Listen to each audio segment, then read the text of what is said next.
sur la solidarité du travail, sur les humains, qui est telle que ça conduit à démanteler les services publics.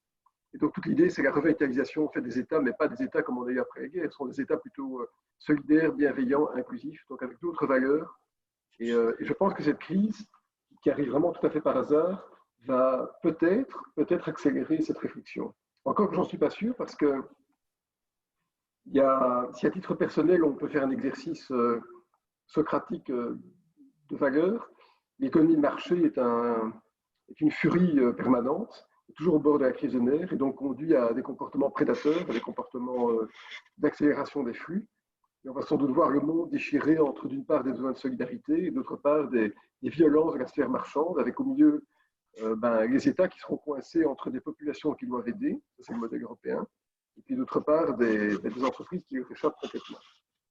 Et ça, c'est le débat pour le moment. Le débat, c'est la bienveillance sociale.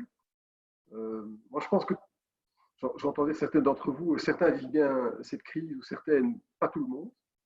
Il y a quand même un choc d'emploi extrêmement brutal.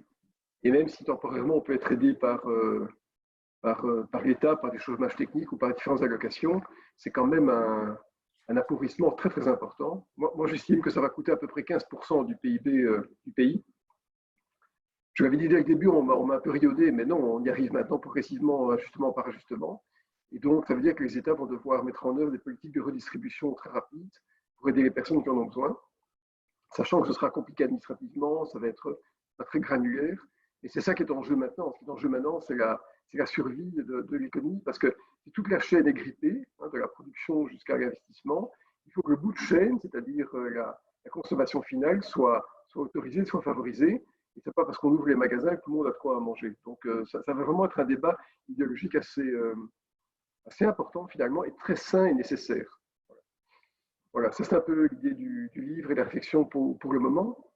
Je parlerai un peu de mon état d'esprit personnel, ce que je fais dans la banque après.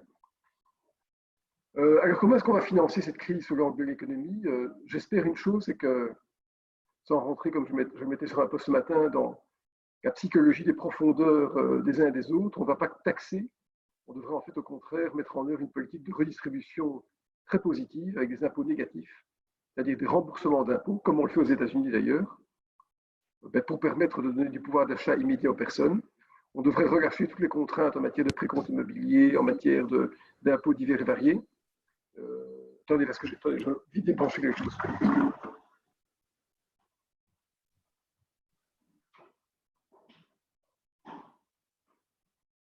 Notre orateur est toujours au four et au moulin. Non, c'est pas ça, mais j'ai fait un choix. Après avoir raté 2 mariages, j'ai fait un choix de vie seul. Et donc, je dois parfois m'occuper de ma machine à laver qui fait un petit bruit quand elle a fini. Très bien, tu es un homme moderne. Ouais, tout à fait moderne pour ça. Et voilà. Et je disais que oui, on devrait en fait mettre en œuvre une politique de redistribution très rapide parce qu'il va falloir aider les gens.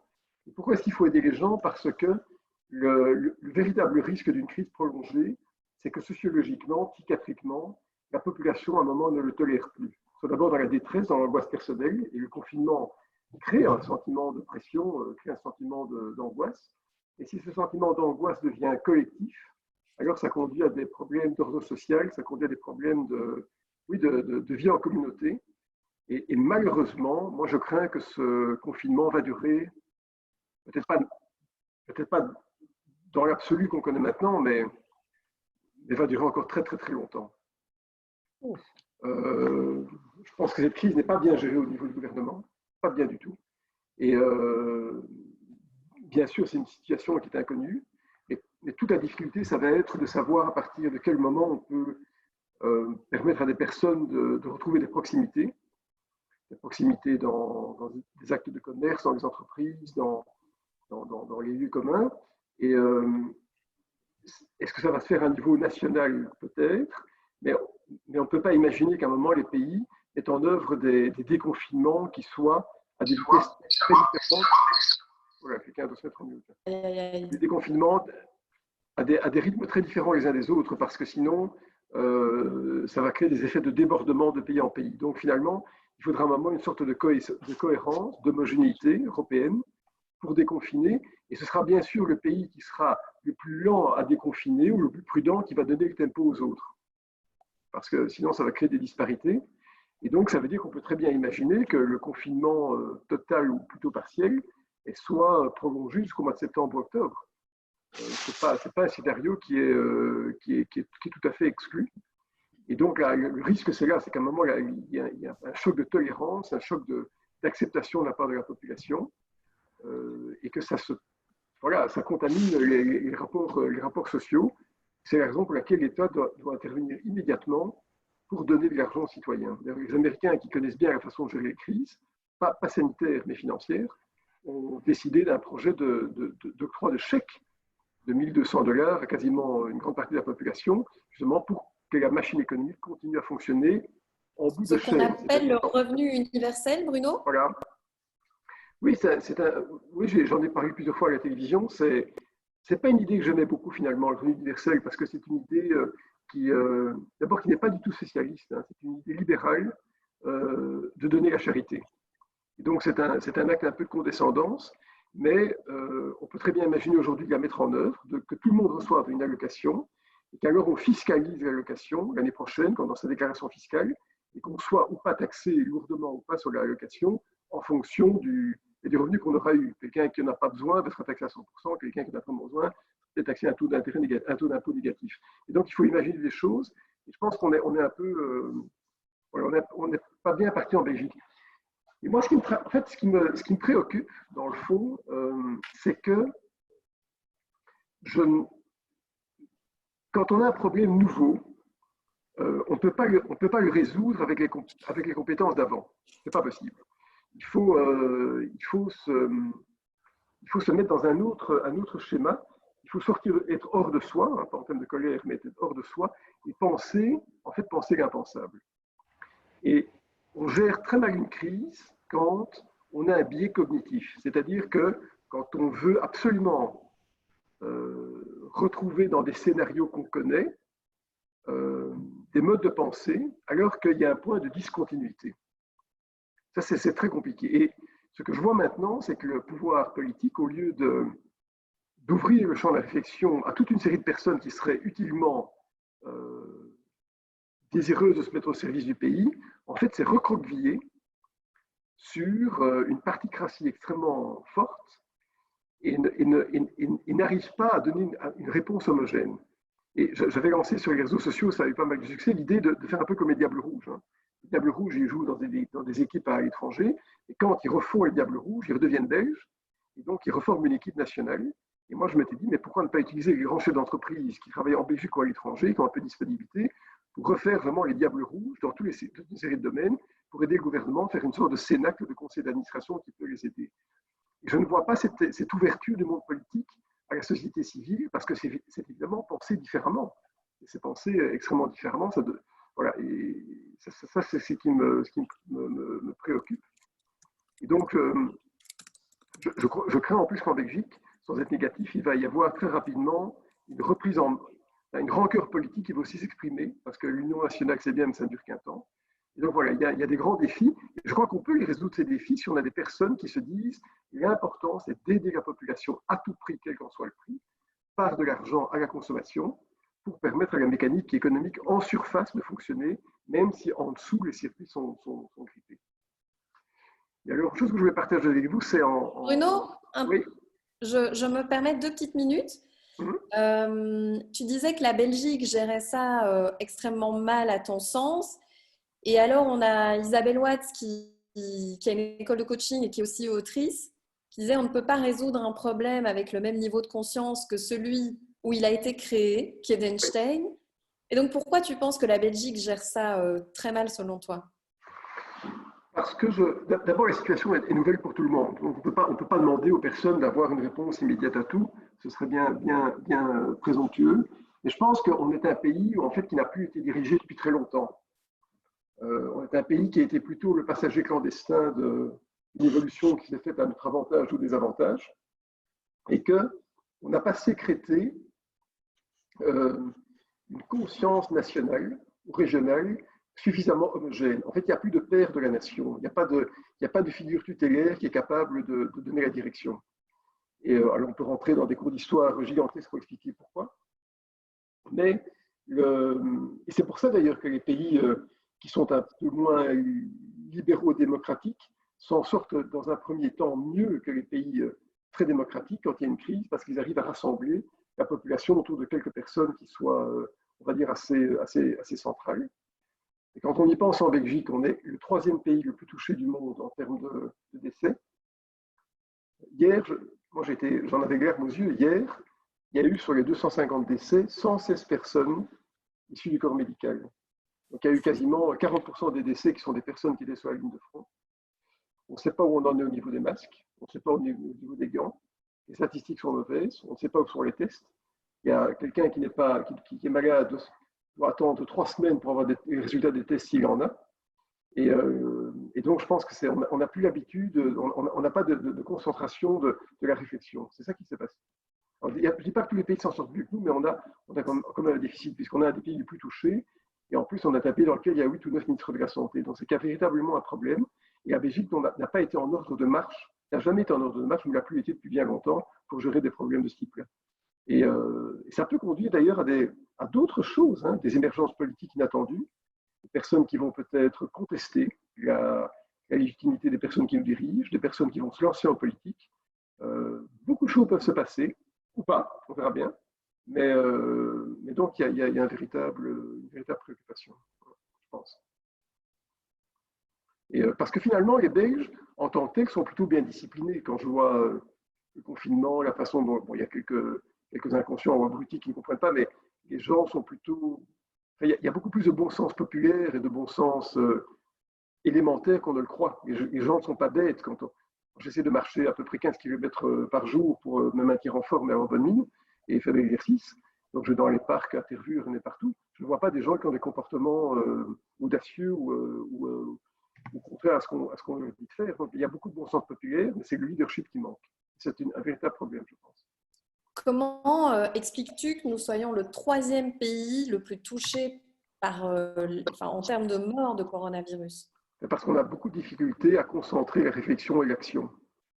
On n'arrive pas à mettre en œuvre l'action décisive. Parce que finalement, il arrive des moments où, en période de crise, c'est comme quand on dirige une entreprise.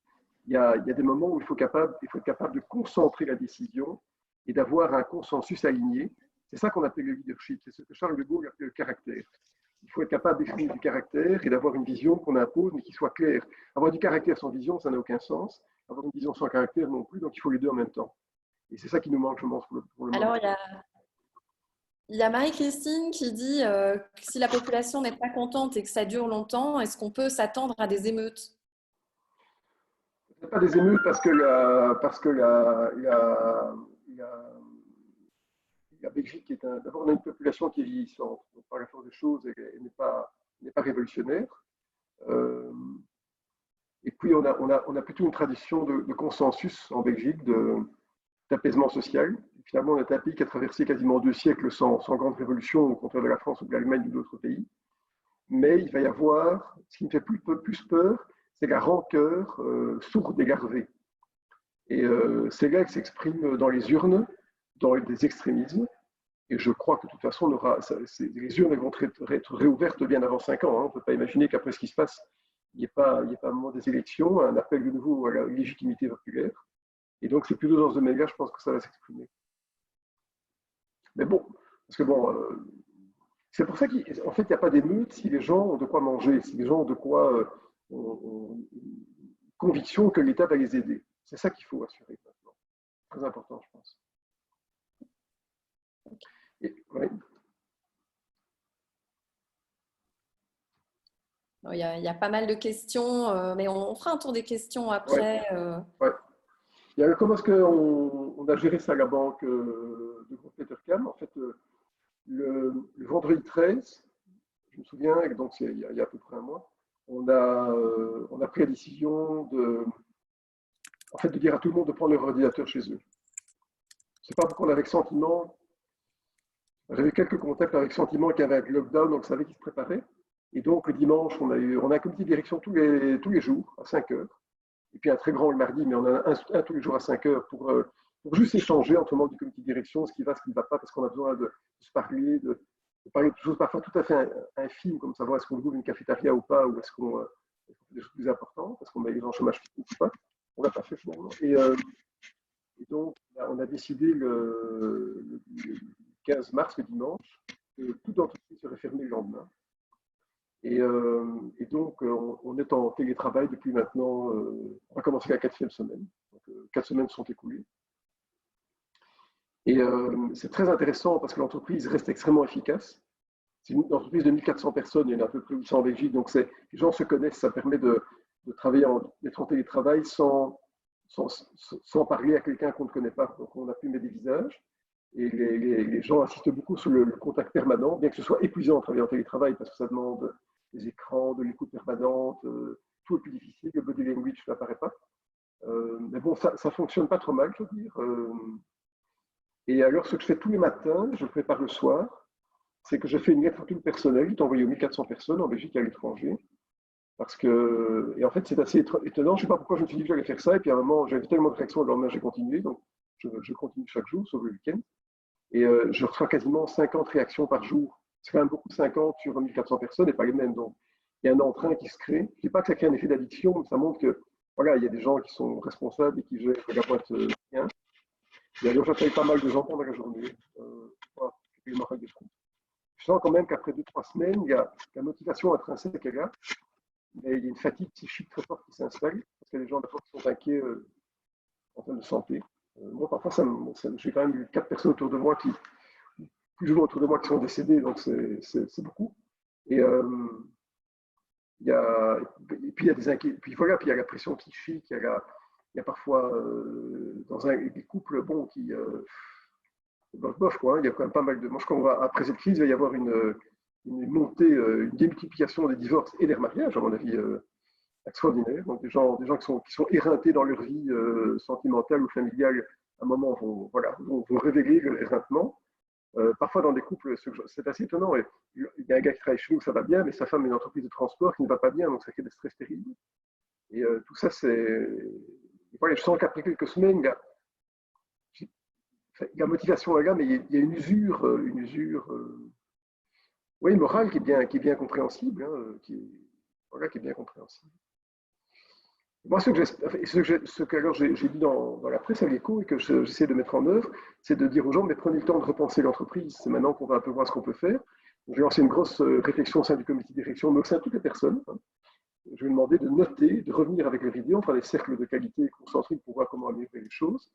Et au sein du comité de direction, on va faire une immense réflexion sur c'est quoi l'entreprise dans 5 ans. Donc, on va en profiter un peu pour se casser la gueule, quoi, parce que d'habitude, c'est pas facile dans les boîtes de se mettre d'accord sur des projets un peu contradictoires.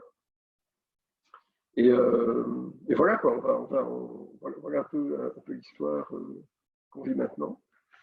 Je pense qu'après cette Alors crise, Bruno, moi je n'ai pas compris ce que tu faisais de manière individuelle pour les plusieurs milliers j'envoie un d'employés, email il y tous en les avait jours. 5. J'envoie un email tous À les jours que je prépare chaque lentement. personne ou à tout le groupe? À tout le monde, à tout le monde. Tout le monde a le même. Mais en groupe? À toute l'entreprise. Oui, ok. Le même. Et en plus, je téléphone à des gens pendant la journée un peu pris au hasard. Parce que c'est un effet de contamination positif.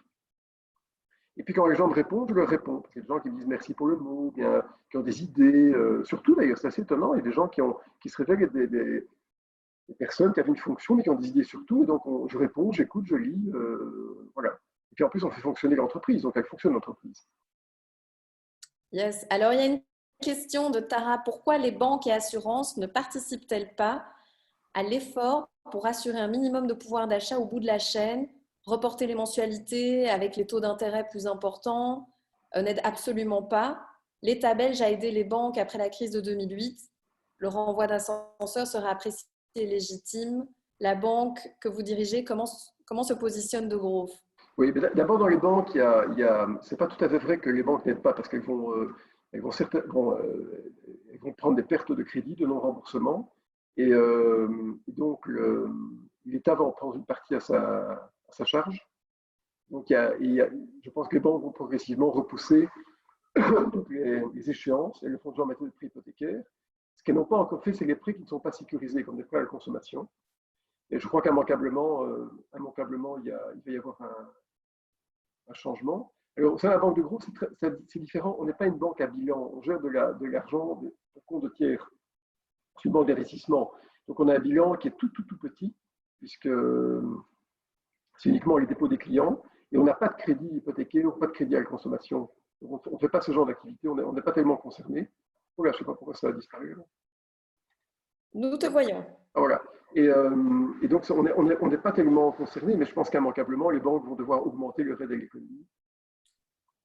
C'est certain. Parce que, de toute façon, les gens qui ont des échéances ne vont pas les rembourser, c'est tout. Voilà. Pourquoi ne pas considérer un emprunt à 0% pour justement relancer l'économie? Oui, mais c'est une idée que je vais citer, qui va apparaître demain dans l'écho. Il y a beaucoup d'idées. Hein. Je pense que d'abord, on peut relancer le capital à risque, on peut prendre des mesures fiscales. On peut, alors, aujourd'hui, l'argent ne coûte rien. Donc, l'État n'a pas besoin de l'argent de la population pour se relancer. Parce que l'État peut emprunter sur les marchés financiers à un taux ridicule. Et qu'en plus, la Banque Centrale Européenne prête de l'argent. Donc, c'est très facile. Mais pourquoi pas lancer un grand emprunt populaire, qui, à mon avis, garanti par l'État, qui pourrait recueillir facilement 10 à 20 milliards d'euros, avec un taux d'intérêt minimum, des avantages fiscaux, comme par exemple pas de droit de donation et de succession. On l'a déjà essayé dans l'histoire, en 82-83, ça a marché. Et donc, on peut imaginer ce genre de choses, mais c'est pas tellement le but. Enfin, le problème n'est pas tellement maintenant l'accès au cash. Le problème, c'est s'assurer que les gens ont une allocation qui leur permet de surmonter la crise. Et sinon, de toute façon, les gens ne vont pas respecter les échéances bancaires. C'est tout. C'est comme par exemple le précompte, je suis y pensé, mais le précompte immobilier qui arrive, je pense, fin au début septembre, au moment après les vacances, il va être repoussé de 2 mois, mais la plupart des gens ne vont pas le payer, c'est tout. Donc, c'est ça qui me fait dire que cette crise va coûter beaucoup d'argent et qu'à un moment, il va falloir qu'on passe l'éponge. Qu'on passe l'éponge, parce que voilà, les gens diront que c'est juste pas possible. Quoi. Oui. Voilà. Tout à fait. Est-ce que tu penses qu'au niveau de la consommation et de la conscience de la collectivité au niveau de la consommation, est-ce que tu crois qu'il y aura des changements, que les gens vont consommer différemment? Ben, je l'espère. Bon, c'est assuré pour personne que ma compagne, c'est Ségolène Royal, donc, dont la pensée m'influence, puisqu'elle a été toujours une grande défenseuse du circuit court, de la démocratie participative, de l'écologie un peu avant tout le monde. Et je dois dire que quand je relis ce qu'elle a écrit il y a 10-13 ans, parce que je lis ses bouquins, c'était assez bien vu. Oui, moi je pense qu'on va changer nos habitudes. Il va même y avoir, à mon avis, une sorte de rejet social de ceux qui veulent reconsommer comme avant. Il va y avoir un stigmate. Non, c'est pas bien de dire ça, parce que ça veut dire qu'il y a des personnes qui ont des métiers de luxe, des métiers de transport, des métiers de voyage, qui vont peut-être être un peu socialement disqualifiés, alors qu'il n'y a pas de raison qu'ils le soient. Ça crée des mauvaises morales aussi, ça crée des morales un peu circonstancielles. Il y aura certainement, à mon avis, la préoccupation d'avoir des consommations un peu plus frugales. Parce que c'est vraiment, je me disais l'autre jour, on sort des puissiers pour Gap tous les jours, pour tous ces trucs d'Amazon. Je me dis, mais est-ce qu'on doit vraiment acheter un t-shirt fait par un Chinois tous les jours hein. Vous essayez d'en avoir un nouveau, mais le mettre une fois, mais non, en fait, non, c'est pas important. Je pense qu'on va repenser nos vies. C'est un moment unique de repenser nos vies. Hein. Ça s'appelle une maïeutique socratique. Hein. Il faut repenser à nos vies. Et moi, je pense qu'on va tous sortir très, très bouleversés. Et j'ai même l'impression qu'il va y avoir entre guillemets, un coming out, et je ne parle pas de révélation d'homosexualité, mais un coming out de ce que les gens veulent vivre. Enfin, d'abord, oui, ça peut aussi arriver, mais pas, enfin, ça n'a pas d'importance en tant que tel. Les gens qui vont révéler leur façon de vivre. Je suis persuadé que ramener les gens dans les entreprises, ça va être extrêmement compliqué parce que la notion de la discipline aveugle, de l'oppression salariale, les gens vont dire, on n'a rien à foutre. Et peut-être qu'il y a des grands patrons qui vont dire, en fait, j'en ai rien à foutre. Beaucoup de gens vont vouloir changer de vie. Je parle du domaine familial et sentimental. Je pense qu'il y a beaucoup de divorces. Il va y avoir énormément de divorces. Et en même temps, il va y avoir des gens qui vont décider de s'engager. Certains a priori, certains troubles profondeur intérieure, je ne sais pas, enfin, empêchés de se lancer, vont décider de passer le cap, de s'engager, d'avoir l'audace. Donc, en fait, ça va être une révélation d'audace. C'est De Gaulle qui disait « Les passionnés vivent, les résignés durent ». Ben, je pense que ça va augmenter le nombre de passionnés par rapport aux résignés. Il va y avoir beaucoup de changements. Et vraiment dans tous les domaines professionnels, il y a peut-être des gens qui ont envie, qui ont des passions. Tout le monde a un don finalement. Quand on s'intéresse à la vie des gens, ils ont des passions, des dons, trucs incroyables quand on creuse un peu. Et je pense qu'il y a beaucoup de personnes qui vont vouloir changer, avoir un équilibre de vie différent, qui vont abandonner leur bagnole, par exemple. Enfin, je suis persuadé que les écoles de poterie, de musique, d'art et métier vont crouler sous les inscriptions parce que des gens vont vouloir faire autre chose. Peut-être conjointement à leur boulot ou pas, mais il va y avoir d'autres choses qui vont se faire, certainement. Ouais. Et alors, tu parlais du domaine du travail et justement du salariat, Ouais. etc. Est-ce que tu penses, du coup, parce qu'avec ce chômage qui grandit, hein, on voit aux États-Unis, c'est Ouais. 30%, comment va s'articuler le marché du travail? Est-ce que, du coup, les gens vont être encore plus motivés à travailler, moins? Est-ce qu'il y aura des facilités à l'embauche? Parce qu'on le sait, en Belgique, c'est cher Ouais. d'employer quelqu'un. Comment tu le sens ou qu'est-ce que tu conseillerais aux États de faire pour que Ben, la vie... je pense qu'on devrait. D'abord, les personnes qui travaillent vont voir leur propre relation au travail de manière très différente. Ça, je suis sûr. Se rendant compte finalement que 80% de ce qu'ils font ne sert à rien, est totalement inutile. Euh, que le présentisme, ça ne sert à rien. Et alors, je pense que l'État devrait effectivement mettre en œuvre des mesures assez urgentes. Et ça fait reposer sur l'État évidemment un immense coût financier, mais, mais on est en économie de guerre pour le moment. On est en guerre. En fait, le 10 mai 40, les Allemands arrivent. Et donc, on pourrait très bien imaginer un abattement significatif des charges sociales pour justement réactiver l'emploi. Ça veut dire que la crise ne va pas coûter 50 ou 70 milliards, comme je disais, peut-être 100 milliards, 25% du PIB. Ben voilà, bon, ben, si ça c'est le prix de la remise en route de l'économie de manière solidaire et intelligente, ben pourquoi pas, hein, c'est pas gênant, dans le fond, c'est pas gênant. On rentre dans un autre monde. Tout à fait. Parce que finalement, cette dette et ce PIB, c'est un petit peu abstrait pour la population. Complètement.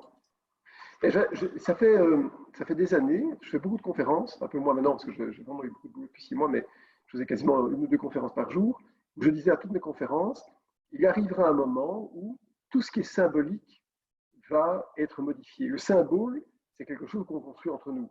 La dette publique, le taux d'intérêt, la monnaie, tout ça, c'est des mythes. Enfin, ça n'existe pas à l'état naturel, ce ne sont pas des réalités tangibles. Et donc, à un moment, s'il y a un problème, on change le mythe, quoi. C'est comme on change de divinité, il y a eu beaucoup de divinités qui nous ont précédés avant celles qu'on connaît maintenant, on change de divinité quand il y a moins d'adeptes, c'est tout. Et donc, tout ce qui est symbolique peut décaler. Et, et c'est là l'histoire qu'on doit penser différemment. Je ne connais pas le monde de demain, mais je sais que c'est un monde qu'on ne pourra que difficilement raccrocher au passé. Moi, je vais vous raconter une histoire qui, en fait, pourquoi est-ce que j'écris tant de livres d'économie, enfin, pas que d'économie, mais quand même beaucoup d'économie, de prospective économique, parce qu'il y a une histoire qui a complètement bouleversé ma vie. Et j'y pense en fait plusieurs fois par jour. J'étais pas là, donc je l'imagine dans ma tête. Et ma mère est assez âgée, ma mère a 84 ans, elle est née en 35, et donc il se fait que une partie de ma famille est américaine et avait réémigré des États-Unis à Menton. À Menton, c'est près de la frontière italienne, où d'ailleurs on a une petite propriété, on y va encore, je suis y allé un petit peu quand même encore. Et en fait, le 1er septembre 39, ma mère donc avait 4 ans à l'époque, l'Allemagne et puis quelques jours après la Russie envahissent la Pologne. Et donc la France et l'Angleterre déclarent la guerre à l'Allemagne. C'est pas l'Allemagne qui a déclaré la guerre, hein, c'est la France et l'Angleterre. Et donc pour rentrer en Belgique à l'époque, il fallait prendre le train. Ça durait longtemps le train. C'est pas comme maintenant, il n'y a pas de TGV. Donc moi quand j'étais gosse, ça prenait quasiment 12-15 heures. À l'époque, ça devait prendre 2-3 jours. Peut-être 2 jours, il fallait changer de train et tout ça. Et en fait, et tous les Belges, parce qu'il y a beaucoup de Belges qui étaient à Menton. Il y avait vraiment l'aristocratie belge était à Menton, pour les qui m'échappe d'ailleurs. Et donc tous les Belges sont rentrés, ont pris le train. Ma mère se souvient d'un type qui est resté debout pendant 3 jours au piquet. Mais ma grand-mère était américaine et on savait bien que ça allait mal tourner. Alors, tout le monde, mon grand-père aurait pu dire, tout le monde part à Chicago, d'où elle venait, c'était fini, quoi. Tout le monde avait le passeport, on prenait le bateau. Et je dis à ma mère, mais pourquoi est-ce que vous êtes rentré à Bruxelles? Alors que la guerre était imminente, tout le monde le savait, puisqu'elle avait été déclarée. Donc, eh bien, il m'a dit parce qu'on voulait rentrer dans ce qu'on connaissait. Chez soi, dans l'endroit où on connaissait. Donc, en fait, on croit, en période de crise, que quand on retrouve ce qu'on connaît, on est protégé. Et c'est absolument faux. Il faut justement faire cet exercice intellectuel de se dire, mais quand je dis qu'il faut penser l'impensable, il faut sortir de son corps, sortir de sa pensée, pour oser rentrer dans un monde, peut-être avec un verre de gin ou de Jack Daniel pour aider, quel est le monde de demain. Et là, on arrive dans la rêverie des scénarios. Voilà. Et je pense que moi, je m'essaye à ça en termes économiques, je m'essaye à ça dans la gestion de l'entreprise. Mais voilà. Est-ce que tu penses que ça nous amènera vers un monde plus spirituel et moins matériel? Ben, il y aura une tension entre la nécessité immédiate de l'économie qui va demander une consommation, parce que finalement, 50, selon les pays, 50 à 70% du PIB, c'est la consommation intérieure, donc c'est les gens qui, voilà, qui consomment, quoi. Et puis d'autre part, des personnes qui vont certainement avoir une vision beaucoup plus détachée du monde et qui maintenant voient un printemps sans avion, sans voiture, un peu dépollué, et qui vont se dire je veux vivre autrement. Moi, c'est le choix que j'ai fait. Je vais continuer à gérer la boîte, que c'est mon job pour le moment, mais je suis persuadé que ça va entraîner chez moi un calme intérieur, un apaisement, une qualité de réflexion que je n'avais pas auparavant. Merci pour ce partage, en tout cas, Bruno. Merci pour ton intervention. Tu es toujours passionnant. Est-ce qu'il y a des questions, du coup, parce que dans la textbox, ça n'a pas arrêté de fuser, donc je vais laisser ce temps pour les questions. Les gens peuvent parler, non? Exactement, oui, oui. Et si vous n'y arrivez pas, vous levez la main ou vous m'écrivez en MP et je vous réponds. Ah, il y a Chloé. Voilà, Chloé, j'ai activé ton son. Voilà. Bonjour. Bonjour. J'ai des connaissances comme ça qui sont dans la finance, dans des grosses banques américaines, et on entend ici déjà qu'on va intervenir d'office pour toutes les sociétés d'aviation. On parle déjà des primes de tous ceux qui travaillent, par exemple, chez JP Morgan et tout ça, parce qu'ils travaillent un peu plus en ce moment. Donc, je suis un peu sceptique. Je me demande quand même si c'est quand même pas trop utopique, là, ici, le fait que tout va… Enfin, je l'espère, hein, mais je me demande quand même si c'est pas une trop grosse utopie ici de penser que ça va quand même changer au niveau des mentalités. Mais il y a, moi, je suis à titre personnel, je suis un promoteur de l'économie de marché parce que je pense qu'elle apporte l'innovation, la prospérité et surtout le progrès économique, ça permet de gommer les inégalités sociales. Sinon ça cristallise les choses. En fait, finalement, on oppose deux modèles. On a un modèle américain qui est un modèle qui exige du travail une mobilité absolue. C'est ça qui distingue les modèles américains et européens, finalement. C'est qu'aux États-Unis, qui est un pays, qui est un continent pays, c'est un endroit où en fait le travail doit suivre le capital. Donc on bouge dans tous les sens. Ça crée une sorte d'amnésie des gens par rapport à leurs origines ancestrales, par rapport à leur vie. En fait, ils sont dans le temps présent, dans une sorte de narcissisme immédiat. Tandis qu'en Europe, on a une vision très différente du travail parce qu'on a fondé l'Europe sur les États providentiels qui eux-mêmes entraînent l'immobilité des personnes. C'est-à-dire on crée un rapport à l'État qui est plus concentré, qui est plus, de manière plus spatio-temporelle, qui est plus homogène. Et donc, c'est pour ça que je disais qu'il va y avoir une tension entre, d'une part, un modèle néolibéral qui va vouloir absolument rebondir. D'ailleurs, les Américains maintenant injectent une quantité d'argent, mais phénoménale, quasiment un tiers du PIB du pays va être injecté d'une manière ou l'autre pour relancer la machine de manière encore plus furieuse. Et d'autre part, des Européens qui ont une vision peut-être plus reposée, plus tempérée. Et en fait, cette crise révèle une chose, c'est que le modèle américain a plein d'avantages, mais il faut un État qui serve de digue et de barrage pour canaliser les forces de marché. On voit maintenant, la santé, par exemple, c'est quelque chose qu'on ne peut pas déléguer au marché, puisque le marché, lui, il s'en fout des biens publics. Donc c'est vrai qu'il va y avoir une tension, je pense qu'il y aura une opposition, et peut-être que l'Europe sera perdante, et en fait, sans doute.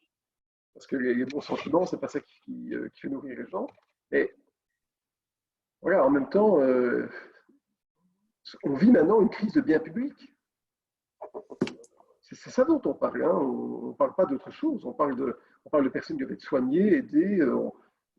Il n'y a pas assez de lits dans les hôpitaux. Et je pense que contrairement aux États-Unis, on voit cette vague de morts comme étant une sorte de tempête qui passe sur le pays comme un ouragan qui balaye tout et puis qui s'en va. nous, on va avoir une réflexion beaucoup plus humaniste que je souhaite.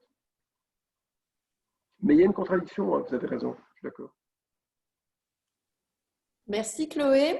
Alors on a Lionel, un de nos hommes bienveillants qui voulait intervenir. Ah ben merci, mais non, j'avais dit que c'était pas forcément nécessaire. Non, non, moi j'aime beaucoup Bruno Coleman parce que je le suis depuis un bout de temps, notamment via LinkedIn. Je pense que ça fait du bien de voir des économistes qui pensent autrement, qui au moins savent sortir du cadre, ce qui est pas forcément dans la nature première de l'économiste en général, sauf les vrais créatifs. Où je suis d'accord sur beaucoup de choses au niveau de l'analyse. Je pense qu'on se trompe sur un point fondamental, c'est on n'est pas dans une crise, on est sur un changement systémique. Ouais. Crise, on remplace une pièce ou deux, on la répare et ça redémarre. Ici, ce sont les référentiels qui sont en train de changer.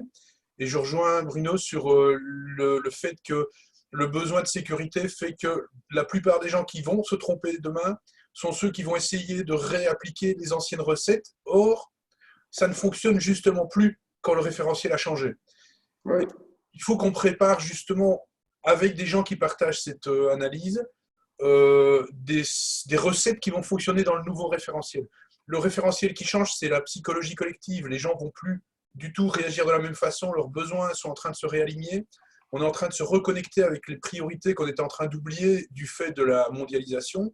Et on ne va plus arriver facilement. Donc, moi, je pense qu'il y aura trois effets. Hein. Il va y avoir l'euphorie, quand on va nous relâcher. Ouais. Il va y avoir le retour aux vieilles recettes et il va y avoir un instant de sidération. Parce Oui, que les nouvelles recettes ne vont plus fonctionner. Et donc, je pense qu'il est important de créer un groupe de réflexion qui partage ce qui est pour l'instant cette évidence que peu de gens partagent encore pour proposer des solutions qui vont fonctionner quand le débat public va poser les bonnes questions et qu'on va se rendre compte que les gens qui amenaient les bonnes recettes hier vont amener les recettes qui ne fonctionnent plus. Donc, je pense qu'il faut qu'on anticipe ça. Donc, voilà. C'est... non, mais je partage tout à fait cette. J'aime bien le mot sidération. Il va y avoir un.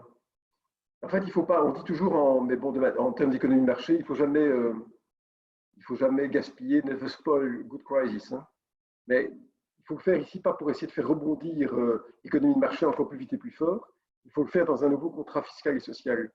D'ailleurs, c'est assez intéressant de voir que c'est après les guerres qu'en fait on retrouve des solidarités. Pourquoi? Parce que pendant les guerres, on vit une guerre maintenant, c'est une guerre sanitaire, une guerre, j'avais dit une guerre bactériologique, je ne sais pas si c'est le bon mot, mais c'est parce que tout le monde est touché, qu'on soit riche, pauvre, gros, mince, plébéien, patricien, ou après les guerres, officier comme soldat, eh ben on est touché. Et donc on retrouve des solidarités. Les grandes réformes fiscales et sociales ont été faites en 1919, en 46, 47. Et donc, il ne faut pas qu'on gâche ce moment. Moi, je pense que, par exemple, on va devoir contribuer de manière plus égalitaire au financement des biens publics. Voilà, parce que c'est bien de se plaindre des hôpitaux, etc. Mais encore faut-il être capable, pour ceux qui sont un peu plus riches, de financer un peu plus. Moi, ça fait des années que je dis, par exemple, dans des conférences, dans des écrits, mais pourquoi est-ce que je paye mes médicaments au même prix que quelqu'un qui gagne le cinquième de ce que je gagne? C'est pas normal. C'est moi qui dois payer 5 fois plus cher.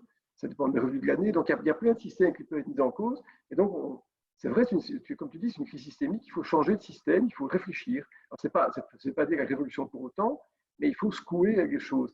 Et moi, j'aimerais bien voir ces personnes de demain. Et c'est pour ça que je pense que des personnalités vont émerger. Et d'autres vont être complètement disqualifiées. Un peu comme les amendes de parking dans les pays scandinaves où sont faites en fonction du salaire de la personne. Donc, si tu gagnes 1 500 €, bah, tu payeras peut-être 25 €. Mais si tu en gagnes 11 000, bah, tu payes 250. Voilà. OK. Une autre question? Oui, voilà, je vois que Divine lève la main. Tout le monde m'entend? Oui, voilà. On peut m'entendre maintenant. Voilà, bon, peut-être parce qu'au début, Bruno n'a pas, enfin, je pense qu'il n'a pas remarqué que je suis en fait à Hambourg, en Allemagne, mais j'ai grandi en Belgique. Et alors, en fait, moi, par rapport à cette crise humanitaire, sanitaire, économique, j'ai l'impression que de toute façon, on a deux tendances. C'est-à-dire, pour le moment, on a une tendance des personnes qui se disent voilà, ils prennent conscience de ce qui se passe, ils se disent, il y a des choses que nous devons changer dans notre façon de faire. Mais d'autre part, quand je vois, parce que j'ai suivi plus ou moins la gestion de la crise en Belgique, j'ai l'impression que de toute façon, la population, peu importe ce que la population dit, c'est-à-dire les décisions sont prises par les personnes qui nous représentent. Et jusqu'à maintenant, je suis presque choquée de voir que aucun ministre ou en fait qu'il n'y ait pas en fait une façon d'obliger, une façon centrale d'obliger certains ministres, par exemple, à se dire voilà, puisqu'il y a une crise, on va renoncer à la moitié, par exemple, ou à 20% ou 10% de notre salaire. Et alors, j'ai du mal à croire que, donc à partir du moment, parce que jusqu'à maintenant, la population, on le voit beaucoup sur les réseaux sociaux, les gens se prononcent, les gens s'indignent de tout ce qui se passe, mais en fait, ça n'a pas d'effet. On peut s'indigner en parole, tant qu'on n'a pas le pouvoir de prendre les décisions, il n'y a rien qui change. Et j'ai l'impression que pour le moment, après, donc, c'est-à-dire après la crise, ça sera de nouveau, il faut relancer l'économie. Et alors, j'ai l'impression qu'il y a beaucoup d'entreprises qui vont de nouveau être mises sous pression, leur dire, voilà, vous devez travailler plus parce qu'on doit rattraper tout ce qu'on a perdu pendant la crise. La même chose au niveau éducatif, je vois parce que moi, je suis, en fait, j'ai ici en Bourg. Vous m'entendez? Oui, oui, on t'entend. Oui. Donc, je suis fondatrice, en fait, d'une organisation interculturelle pour la jeunesse parce que je suis passionnée par l'éducation et par la jeunesse et par en fait, les leaders de demain. Moi, c'est les leaders de demain parce que j'ose croire que peut-être il y a des choses que par leur éducation, leur formation, leur vertu d'esprit par rapport aux autres cultures, au monde international, qu'il y a des choses, en fait, que peut-être la jeunesse pourra gérer mieux que nos aînés. Ça, bon, c'est ce que je crois. Et j'ai l'impression, je ne sais pas, bon, ici, il y a beaucoup de parents, je pense, et je ne sais pas si vous avez remarqué, c'est-à-dire la plupart des élèves, pendant cette crise, ils ont reçu pas mal de devoirs parce que maintenant, on a la possibilité de tout faire en ligne. Et j'ai l'impression que même au niveau éducatif, il n'y a pas une adaptation de se dire qu'est-ce qui se passe, on est en pleine crise. Il faut peut-être donner aussi à ces jeunes le temps de digérer, de comprendre ce qui se passe, mais ce n'est pas ce qui s'est passé. Tout le monde se concentre. Mais pendant la crise, si mon enfant ne suit pas le programme, il va rater quelque chose. Donc, j'ai l'impression que, d'une part, on dit on essaie d'être conscientisé par rapport à ce qui se passe, mais en réalité, ce n'est pas ce qui se passe parce que pour le moment, puisqu'on est confiné, bien sûr, on a le temps de réfléchir à tout ça. Mais une fois qu'on va nous dire on a trop perdu d'argent, on doit relancer l'économie, il y aura de nouveau voilà, une pression. Et donc, ma question, en fait, directe, c'est pour savoir est-ce que vous savez s'il y a déjà, par exemple, des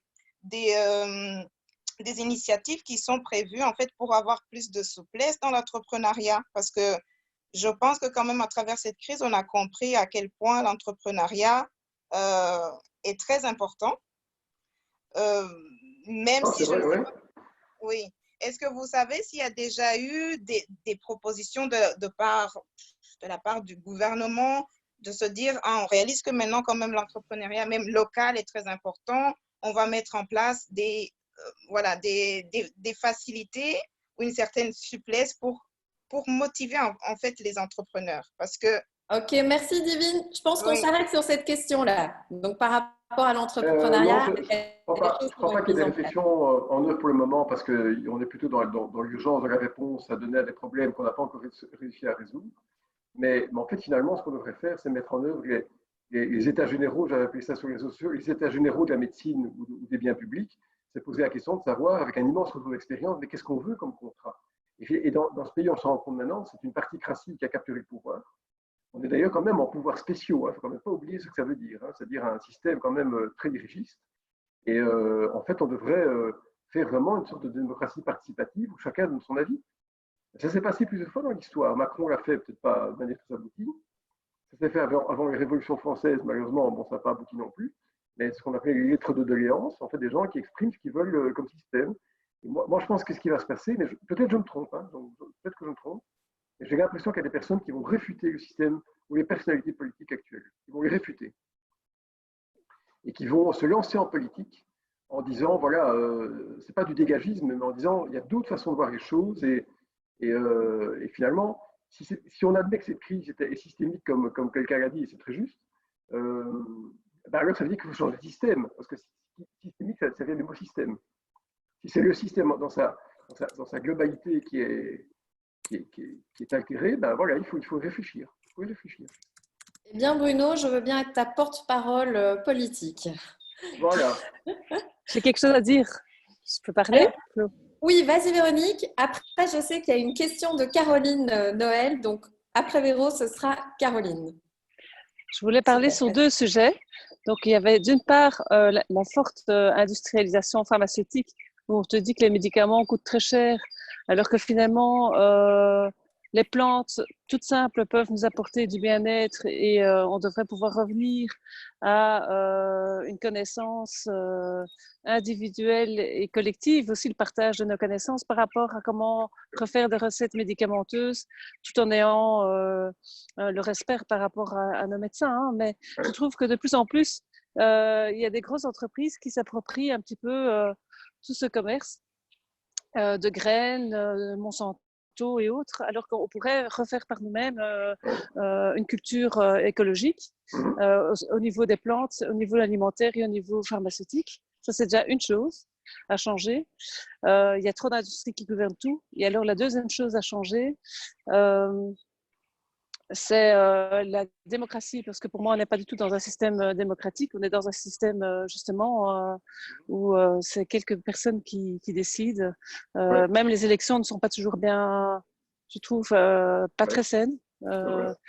Et donc là, il faudrait, par exemple, quelqu'un qui est au pouvoir, un ministre qui est au pouvoir, au lieu de le laisser très longtemps, le laisser 1 an ou 2 ans, puis après on change. Il faut du mouvement et il faut que les gens puissent encore avoir une vue démocratique sur ce qui se passe et beaucoup plus conscientiser les gens, parce que là, pour l'instant, il y a trop de séparation entre la politique et les gens. Mais sur le premier point, je suis pas très, c'est pas tellement mon domaine, mais je l'entends. Le deuxième point, ça c'est la pensée qui m'anime quotidiennement. Est-ce qu'on a un système de représentation qui est optimal? Qui a pris le pouvoir au détriment de qui? C'est ça la vraie question qu'il faut poser. Donc ça doit conduire à une politisation maintenant de la réflexion, mais c'est ce que j'écris dans mon prochain livre. Finalement, l'économie de marché, elle est partie de l'idée que l'homme était uniquement mu par des pulsions économiques, par le homo economicus, et que la conscience politique n'était pas nécessaire, parce qu'elle se diluerait dans l'économie de marché. Le marché, comme une immense bourse, savait mieux que les individus, en tout cas la conscience politique. Aujourd'hui, on a une véritable question, c'est de savoir quels sont les biens sociaux dont on veut bénéficier et à quel prix. C'est éducation, santé, transport, machin, etc. On se rend compte que, par exemple, je vais vous dire, c'est un bête truc, on l'a lu comme nous, mais la Poste a décidé dans sa grande sagesse que le courrier serait distribué tous les jours, si c'était des timbres Prieur ou pas tous les jours. Bon. Moi, j'habite à Vaugué-Saint-Lambert, c'est un chouette petit bloc, là. Et donc, ça veut dire que le facteur, il vient de toute façon tous les jours. Hein. Parce qu'il y a peut-être un gars qui a un timbre Prieur qui habite à côté de chez moi et moi pas. Bon. Mais aujourd'hui, quand on est confiné, l'importance du courrier, c'est massif. C'est important. Bien sûr, on peut s'envoyer des sextos, des WhatsApp, des FaceTime, ce qu'on veut, etc. Mais quand même un plaisir, voilà, pour écrire des lettres. D'ailleurs, Bipost ne s'y est pas trompé, puisqu'on peut downloader l'application avec des cartes postales gratuites envoyées. Moi, j'en envoie à ma fille quasiment tous les jours.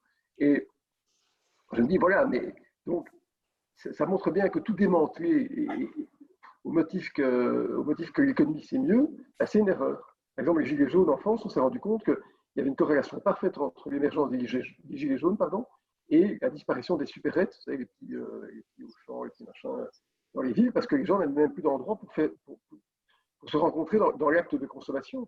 Donc il y a beaucoup de choses à faire. Hein. Moi, je pense qu'il y a un grand débat. Et moi, en tout cas, je ne serai pas quelqu'un qui va rester silencieux, ça c'est sûr.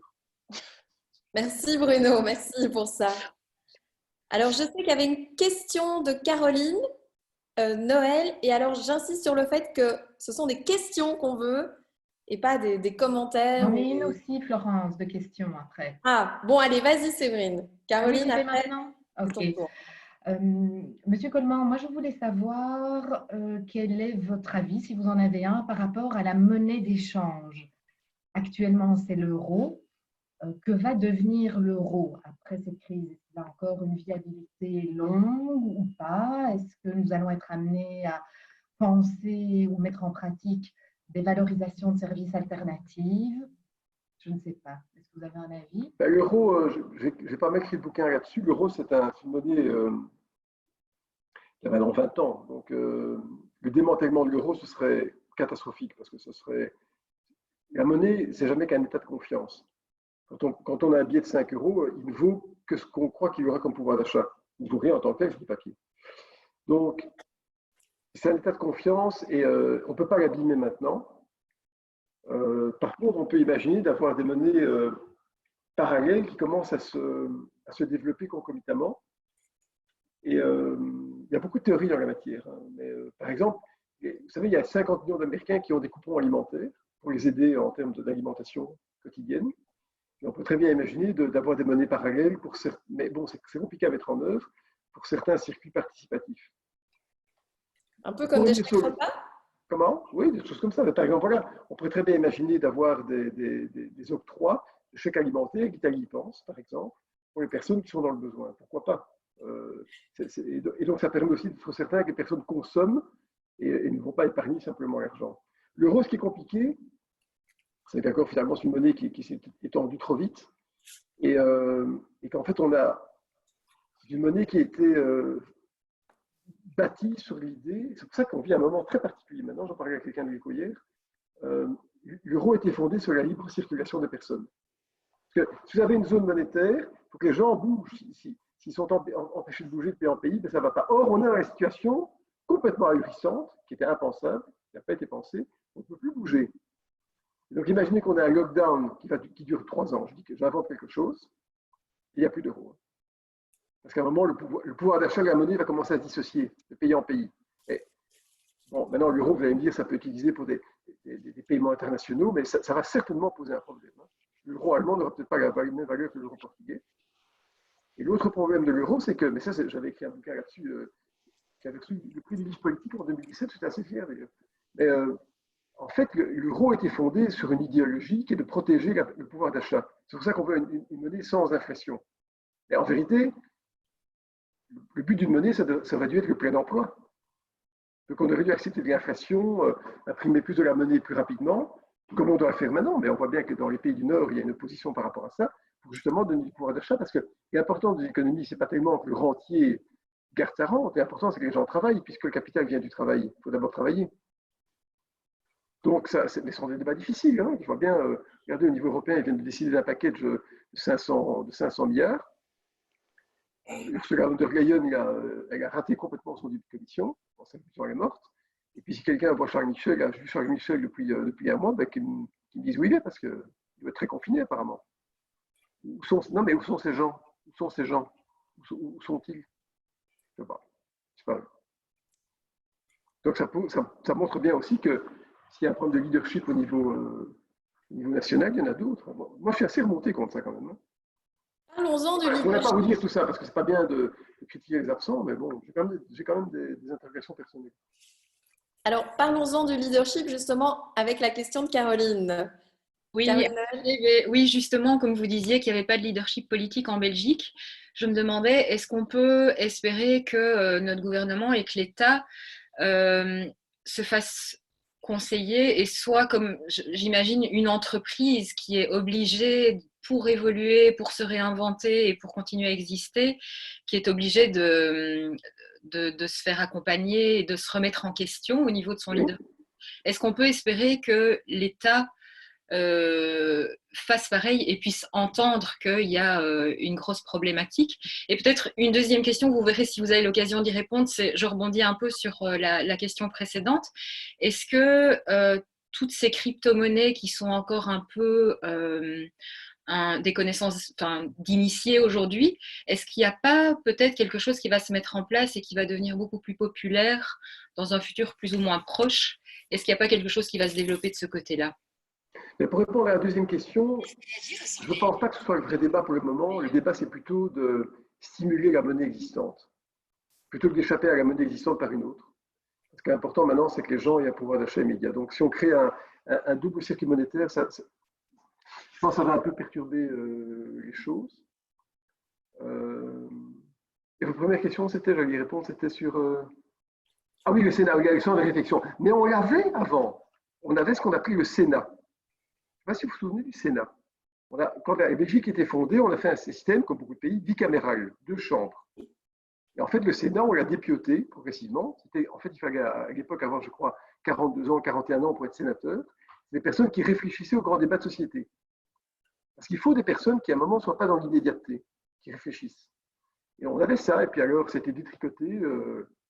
Au Sénat, on leur a dit simplement qu'ils pouvaient revoir des lois sans plus, et puis on l'a complètement démenti, il n'existe plus maintenant. J'ai toujours dit que ça avait été une erreur fondamentale, parce que ça conduit à avoir un pouvoir exécutif qui n'a plus son Sénat que de réflexion. Si vous allez à la Chambre des représentants, il n'y a personne pour la journée. Il y a 2-3 types qui sont là parce qu'ils ont été à la buvette. Et ça devient une particratie, maintenant qui est confirmée d'ailleurs par les pouvoirs spéciaux. Et je pense qu'on doit vraiment réfléchir. Moi, je pense que dans un pays de 10 ou de 11 millions d'habitants, il y a assez d'intelligence collective pour avoir des cénacles différents. Et heureusement, maintenant, le gouvernement fait appel à des personnes de domaine médical et c'est vraiment important. Passer plus loin. Mais on devrait, dans tous les domaines, maintenant faire émerger une grande réflexion sur le modèle socio-économique dans lequel on veut vivre. C'est quoi le modèle? Est-ce qu'on veut des biens publics? Pas des biens publics, l'école gratuite, pas gratuite, on peut tout débattre de tout, tout est bon. Mais il faut avoir à un moment cette espèce de recul. Et moi je crois qu'on ne peut plus, c'est pas révolutionnaire ce que je dis, on ne peut plus déléguer à 5 à 6 personnes, qu'on a d'ailleurs pas élues, voilà, qui ont eu quelques milliers de voix de préférence, c'est pas important. On peut plus, moi je ne veux plus qu'on délègue ça à des personnes qui sont pas représentatives. Il y a beaucoup de gens qui ont des solutions. Mark Eskens, qui était notre Premier ministre à la fin des années 70, avait toujours beaucoup d'idées. Moi, je sors un papier dans le Standard demain avec un ami qui s'appelle Frédéric Pivetta sur le sujet.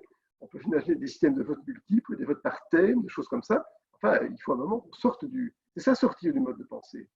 Il faut le faire, je pense. Mais on avait tout ça, hein. On avait tout ça, mais jour après jour, par complaisance, on a essayé de filer tout ça. Je crois qu'il n'y a personne d'entre nous qui a un jour voté pour qu'on fasse une réforme de l'État, qu'on fasse disparaître le Sénat. Une fois qu'on a donné les votes, et le vote ne nous appartient plus, c'est fini. Yes. J'en ai jusqu'à quelle heure, Florence? Parce que j'ai une émission de TV à faire. Dis-moi ça. Jusqu'à quelle heure, personnellement? Alors Bruno, encore 5 minutes. Parfait, c'est top. Encore une question? Oui, Moi, je voulais bien aussi. Ah, pardon, après. J'en prends 2 alors. Hein. Il y a une série de cartes blanches qu'on peut lire dans les différents médias presse depuis quelques semaines. Vous en avez co-signé aussi. Oui. Qu'est-ce qu'on peut attendre de l'impact de ce type de modalité? Est-ce que vous avez eu des retours justement et des invitations de membres de gouvernement, que ce soit fédéral ou régional?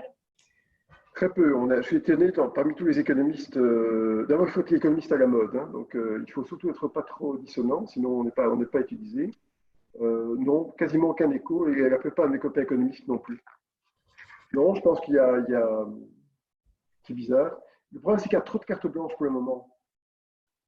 Moi, je pense qu'il faut lire celles des jeunes, surtout, qui sont très utiles, très, très bien pensées, parce qu'ils pensent différemment. Non, non, c'est assez étonnant. Ça me trouble, d'ailleurs. Mais je me dis aussi qu'un type comme moi, bon, je disais, j'ai 58 ans, 59 dans 2-3 mois, je ne fais pas partie des gens qui vont révolutionner ce pays. C'est plutôt des gens de 35 ans qu'il faut écouter pour le moment. Et je trouve que des gars de mon âge, pour être économiste, il faut avoir quand même 20 à 30 ans d'expérience, de finesse, de savoir comment traiter les médias. Je pense qu'il ne faut pas que ce soit des gens comme moi qui étouffent le débat populaire. Au contraire, il faut des gens qui pensent différemment, complètement différemment. Sinon c'est l'histoire de ma mère qui reprend le train pour retourner à Bruxelles en 1939. Hein. Je n'ai pas envie. Merci Bruno. Merci Tara. Anka? Votre micro. Je te le Oui, mets. voilà.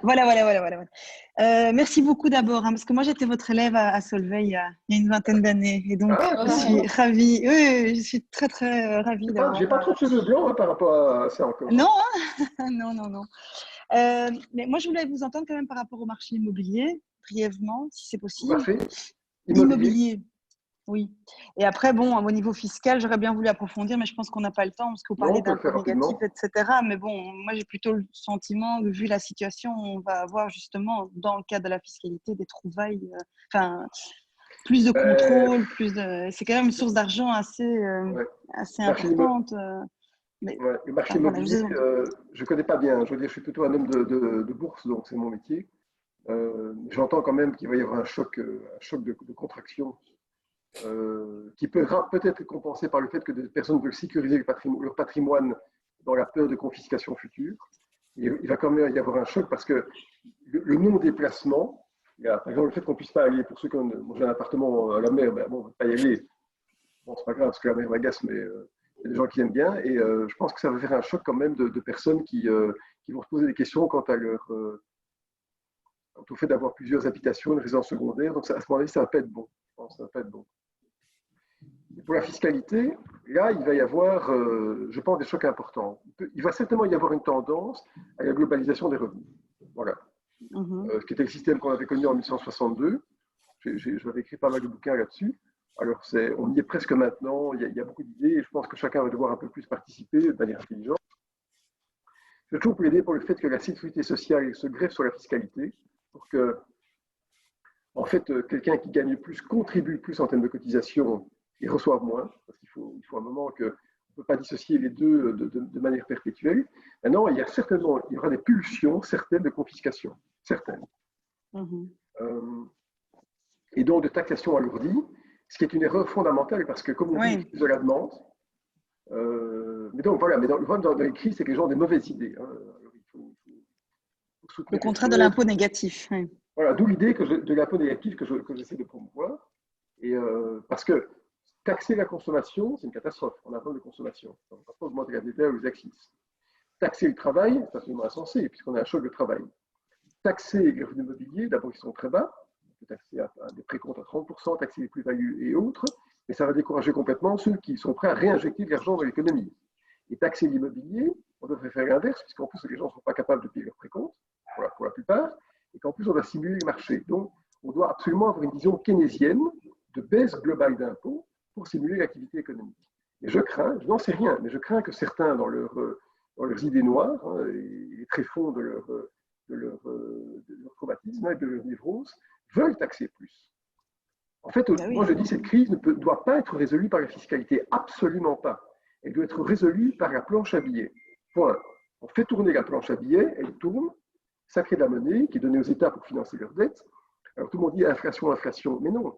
La planche à billets ne crée de l'inflation que quand on est en situation de plein emploi. Or, on a 1 million de gens qui sont sortis du marché de l'emploi. Donc, on est exactement dans la situation inverse d'une situation inflationniste. On est plutôt dans une situation déflationniste. Donc, qui dit déflation dit qu'on peut imprimer de la monnaie. Et si un jour, on revient à meilleure fortune et qu'il y a un peu d'inflation, tant mieux. Hein, et si on a trop, on montrera les taux d'intérêt, c'est pas grave. Et ça, c'est mon idée. Donc, c'est très optimiste. J'espère que je vais être parce que imaginez maintenant qu'un gouvernement dise on va taxer. Bon, on va dire au gars, mais il est complètement fou, quoi. Parce que les gens ne sont déjà pas capables de payer leur retraite et leurs emprunts à la consommation. Peux-tu expliquer ce que c'est l'impôt négatif avant de partir? C'est rendre de l'argent. Par exemple, on peut très bien imaginer que les personnes qui ont un revenu déclaré en dessous de tel montant, on leur donne de l'argent, quoi. Ok. Parce que l'impôt, il est nul. On peut imaginer un impôt négatif. Certains pays l'ont déjà fait, comme le Japon et je crois l'Australie. On peut le faire. Tout. Je pense qu'il faut ouvrir le champ des possibles. C'est maintenant que des réflexes idéologiques, dogmatiques, des répétitions de scénarios ne s'appliquent pas. Si on veut répondre à cette crise, qui est quand même inouïe, puisque tout est grippé, comme on a voulu résoudre une crise conjoncturelle, on va se planter. On s'est planté dans les années 70 parce qu'on n'a pas compris que l'économie mutait, l'économie industrielle et manufacturière de l'économie des services. Il y a eu c'était un chaos absolument complet. Et on n'a pas compris qu'il fallait redéployer l'économie. On a voulu sauver les industries d'auparavant, qui sont tout au moins faites d'ailleurs. Et donc, il faut raisonner différemment. C'est ça l'histoire. Et aujourd'hui, on vit un choc, ça a été dit très justement, systémique. Et donc, on doit sortir de la répétition scénario. D'où l'impôt négatif et la baisse d'impôt. Mais Merci bon, beaucoup, c'est trop, etc. Donc, il y a ces gens qui diront, mais bon, les autres pays ne veulent pas. Moi, je pense que si on avait de toute façon, si on mettait des économistes plus ou moins intelligents à la même pied, ça arriverait à la même conclusion, quoi. Merci beaucoup, Bruno. Alors, nous étions Merci. 54 à te suivre, Bruno, ce midi. Waouh. J'aimerais bien te demander, avant que tu partes, on fait toujours des je veux chez WoWo. Et donc, le je veux, c'est en fait quelque chose qu'on souhaite, voilà, ça peut être un je veux de visibilité, ça peut être un je veux de réaction, de réflexion, ce qu'on veut en fait. Et je voudrais savoir si tu as un je veux à partager avec les WoWo. Moi, je dis, je voudrais, parce que je ne sais pas que je voudrais que tout le monde s'engage politiquement, mais véritablement maintenant. Tout le monde amplifie sa conscience politique, tout le monde s'engage dans le débat public. On a eu quand même, en moins d'un an, tous les jeunes qui ont battu le pavé pour le climat. Bon, on ne les a pas beaucoup écoutés. Je pense qu'aujourd'hui, il faut s'engager dans le débat public, absolument. Absolument. On n'a pas le droit, vraiment en tant que citoyen, en tant que femme ou homme libre, hein, d'escamoter cet engagement politique. Ça ne doit pas conduire au fait qu'on se fait élire soi-même, mais l'interpellation du politique quant au modèle dans lequel on veut vivre. Ça me semble vraiment important. Comment on peut le faire, voilà, très pratico-pratique, comment on peut faire justement si on veut pas s'engager? Il faut écrire une président de parti, il faut se manifester, il faut faire des cartes blanches, il faut rejoindre des associations, il faut faire tous ces trucs-là, tout ce qu'on peut faire, et il faut pas que la parole soit capturée par des gens toujours les mêmes. Par exemple, on parlait des cartes blanches, j'en fais pas beaucoup parce que j'ai pas envie, puisque je suis un peu connu dans les médias, de commencer à faire suffoquer le débat pour se centrer sur ma personne. C'est pas ça que j'ai envie de faire. J'ai envie de laisser les autres parler. Chacun doit le faire. Ok, génial. Merci pour ce super je veux, Bruno. Franchement, je vous souhaite une excellente fin d'après-midi et que tout se passe bien dans ce beau soleil aujourd'hui. Voilà, portez-vous bien. Merci Bruno. Juste le rappel de la date de sortie de ton film. Bye bye. Bruno, oui. Juste le rappel de la date de sortie de ton livre. Ah, si ça tombe bien, c'est le 9 juin. C'est le jour des 20 ans de ma fille. Ok, 9 juin. Donc, tu nous mettras au courant. Le droit à l'accueil Leuven est en deuxième année. Pas drôle, hein, parce qu'ils sont confinés. Pas très sympa. La vie universitaire, elle n'est pas cool. Mais voilà. Je transférerai à Nowo l'annonce de la sortie de ton livre, si tu veux bien. Oui, ça va. Ok. Merci Bruno. Merci pour ton temps. T'en prie. Bye bye. Bye. Ciao. Salut. Bye. Merci beaucoup d'avoir suivi ce super débat. Je ne sais pas pour vous, mais pour moi, c'était ultra croustillant. Et je trouve que Bruno a vraiment une réflexion très neuve. Hein. Il dit que c'est les jeunes qu'on doit laisser parler, mais finalement, il a une réflexion très jeune, très actuelle et très spirituelle. Donc, je suis ravie. Alors, je vous propose de passer au je veux. Donc, vous avez compris les je veux hein, pour ceux et celles qui ne le font pas souvent avec nous. Le je veux, c'est quelque chose que vous souhaitez, que vous cherchez. Ça peut être une compétence, ça peut être une visibilité, ça peut être une action, comme a dit Bruno Coleman. Il y avait aussi une autre mot qui disait « Je veux que vous preniez des nouvelles de quelqu'un que vous n'avez pas vu depuis très longtemps ». Donc, c'est vraiment en fait ce que vous voulez et que vous voulez partager avec la communauté. Dites-vous que c'est aussi comme ça qu'on fait les duos. Comme justement Mylène qui exprimait en quelque sorte un je veux en filigrane de plus de conscience écologique. Et puis qu'on a Tara qui est intervenue en disant moi je travaille dans l'écologie. Donc voilà, vos je veux, ils peuvent vraiment être larges, mais tout en sachant qu'il y a des duos qui vont se former. Est-ce que quelqu'un veut démarrer? Peut-être une WoWo pour justement montrer l'exemple? Yes, Marie-Christine, une habituée de nos workshops online. On ne t'entend pas. Je vais activer. Voilà. On m'entend? Yes. Voilà. Mais en fait, moi, ce que je voulais dire, c'est que j'avais déjà, avant le Covid, j'avais déjà une réflexion sur moi-même. Et donc, je me dis, vu la situation actuelle, donc moi, je veux poursuivre les actions que j'ai déjà commencées. Donc, c'est-à-dire la mise en place de ma permaculture et vivre des magasins locaux et développer ma sylvothérapie donc, dans le bien-être des personnes. Et aussi également et continuer de poursuivre dans la société que je travaille en activité complémentaire Body Nature, qui, je me rends compte maintenant, était vraiment à la pointe. Donc, une société qui travaille dans la bienveillance et qui, pendant 4 semaines, a bloqué toutes les chaînes de production pour faire du gel et dont on a distribué gratuitement les savons. Donc voilà, on a travaillé dans ce sens-là et donc moi, c'est ce que j'avais déjà fait une réflexion sur moi-même. Et donc, grâce à un coach… Quel est ton je veux? Et donc moi, dans je me veux, je poursuis dans mes idées. Voilà. D'accord. Donc je note vos je veux dans la textbox et elles vous seront envoyées par mail, ainsi que le lien de rediffusion. Un autre je veux? Moi, je veux bien. Yes, Gilles. Je regrette de ne pas avoir pris la parole tout à l'heure au début. Ce n'est pas grave. Je veux aujourd'hui vraiment répondre à cet appel de Bruno et vraiment pouvoir donner la possibilité à toutes celles et à tous ceux qui se sentent le cœur de prendre une part politique dans notre société, de prendre la parole en toute liberté, de prendre la parole avec impact, avec force, de travailler leur voix, de travailler leur alignement, que ce soit enfin, l'alignement du quoi et du comment. Comment je dis ce que je dis pour être vraiment authentique, pour être vraiment ouvert avec son cœur. Et donc, celles et ceux qui ont besoin de ça, qui se sentent le cœur de ça, je vais voir comment les aider, comment mettre ça en place. Voilà. Okay. Merci Gilles, expert en prise de parole en public. Quelqu'un d'autre? Moi, je veux bien, Barbara. Yes, salut Barbara. Salut. En fait, moi, je voudrais aider Tata Marie-Jo, puisque Marie-Joëlle qui a parlé au début, c'est ma tante. Et je sais qu'elle travaille beaucoup sur son marketing et sa prospection pour préparer l'après. Et donc voilà, elle m'a aussi bien aidée quand je me suis lancée. Donc il est temps de renvoyer l'ascenseur, donc tu peux me mettre en duo avec elle. Oh, c'est génial. Donc un duo, Tata et nièce. Voilà. Duo, Barbara et Marie-Joëlle. Génial. Merci Barbara.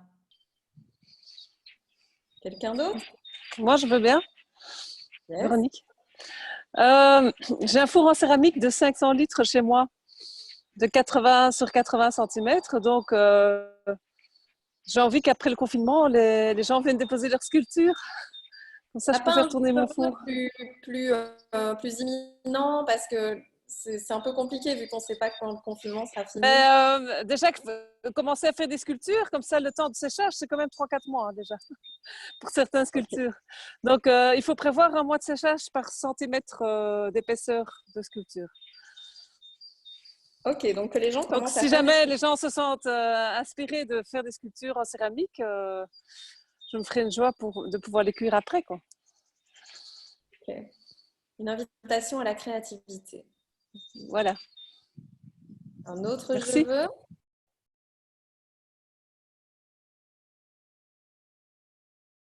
Ah, Mylène. Yes, Mylène, j'ai activé ton micro.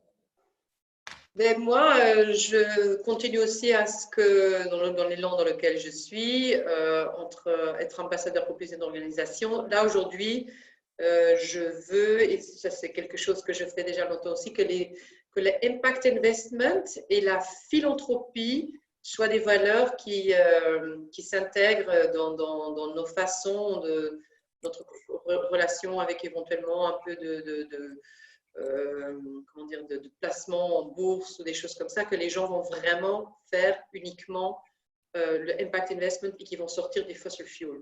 Donc, c'est ce que je veux. Comment on peut t'aider à ça? Pardon? Comment on peut t'aider là-dedans? Ben, là, je travaille au niveau des banques aussi. Donc, moi, je travaille beaucoup avec les banques. Je les bouscule, je les motive à ce qu'ils donnent des formations à leur portfolio manager pour qu'ils expliquent à leurs clients qu'ils doivent absolument sortir du fossil fuel. Return on investment, il faut un peu être moins gourmand, mais éventuellement investir dans des sociétés vertes, c'est circular economy. Il faut effectivement qu'on change complètement notre façon de fonctionner, de penser. Et encore une fois, être un peu moins gourmand, mais vraiment mettre là où walk the talk. Hein, il faut mettre là où l'argent est vraiment nécessaire pour redynamiser une toute autre nouvelle économie. Et ça, c'est l'économie circulaire. Et ça, c'est quelque chose qui aujourd'hui va nous permettre de survivre, l'économie circulaire. Donc j'ai prévu d'avoir des contacts dans les banques pour justement que tu promeuves… Les banques, gouvernements. Moi, là, je suis en train de créer une société pour vraiment construire des ponts entre différentes communautés qui sont aussi impliquées dans le mouvement de system changing, donc de changer les attitudes, de changer les visions, tout vers l'harmonie entre la planète. Donc, des gens qui quand ils m'entendent, ils ont une idée, je pourrais expliquer plus en détail si on me contacte peut-être personnellement, parce que je suis impliquée dans tellement de choses, mais c'est surtout ouvrir les esprits, changer les esprits, il faut changer les mentalités et aller vers une économie circulaire. Merci Mylène, merci beaucoup. Alors je sais que Divine, voilà Divine, tu as la parole. Oui, est-ce que vous m'entendez? Je dois remettre comme ça, un instant. On t'entend. Oh là là. Oui? Oui. Oui, voilà, moi, en fait, je vais rejoindre un peu Mylène dans ce que je souhaite. Je voudrais que en fait, nous, les adultes, les jeunes, on apprenne en fait à utiliser nos facultés, nos compétences à bon escient, c'est-à-dire en échangeant. Moi, je pense qu'on peut apprendre énormément les uns des autres. Et alors, c'est en échangeant nos compétences qu'on peut parvenir, en fait, des fois à créer ensemble et aussi peut-être à soutenir, en fait, le pouvoir décisif, le gouvernement. Alors, Divine, comment, que par un je veux très simple, comment est-ce qu'on peut t'aider à ça?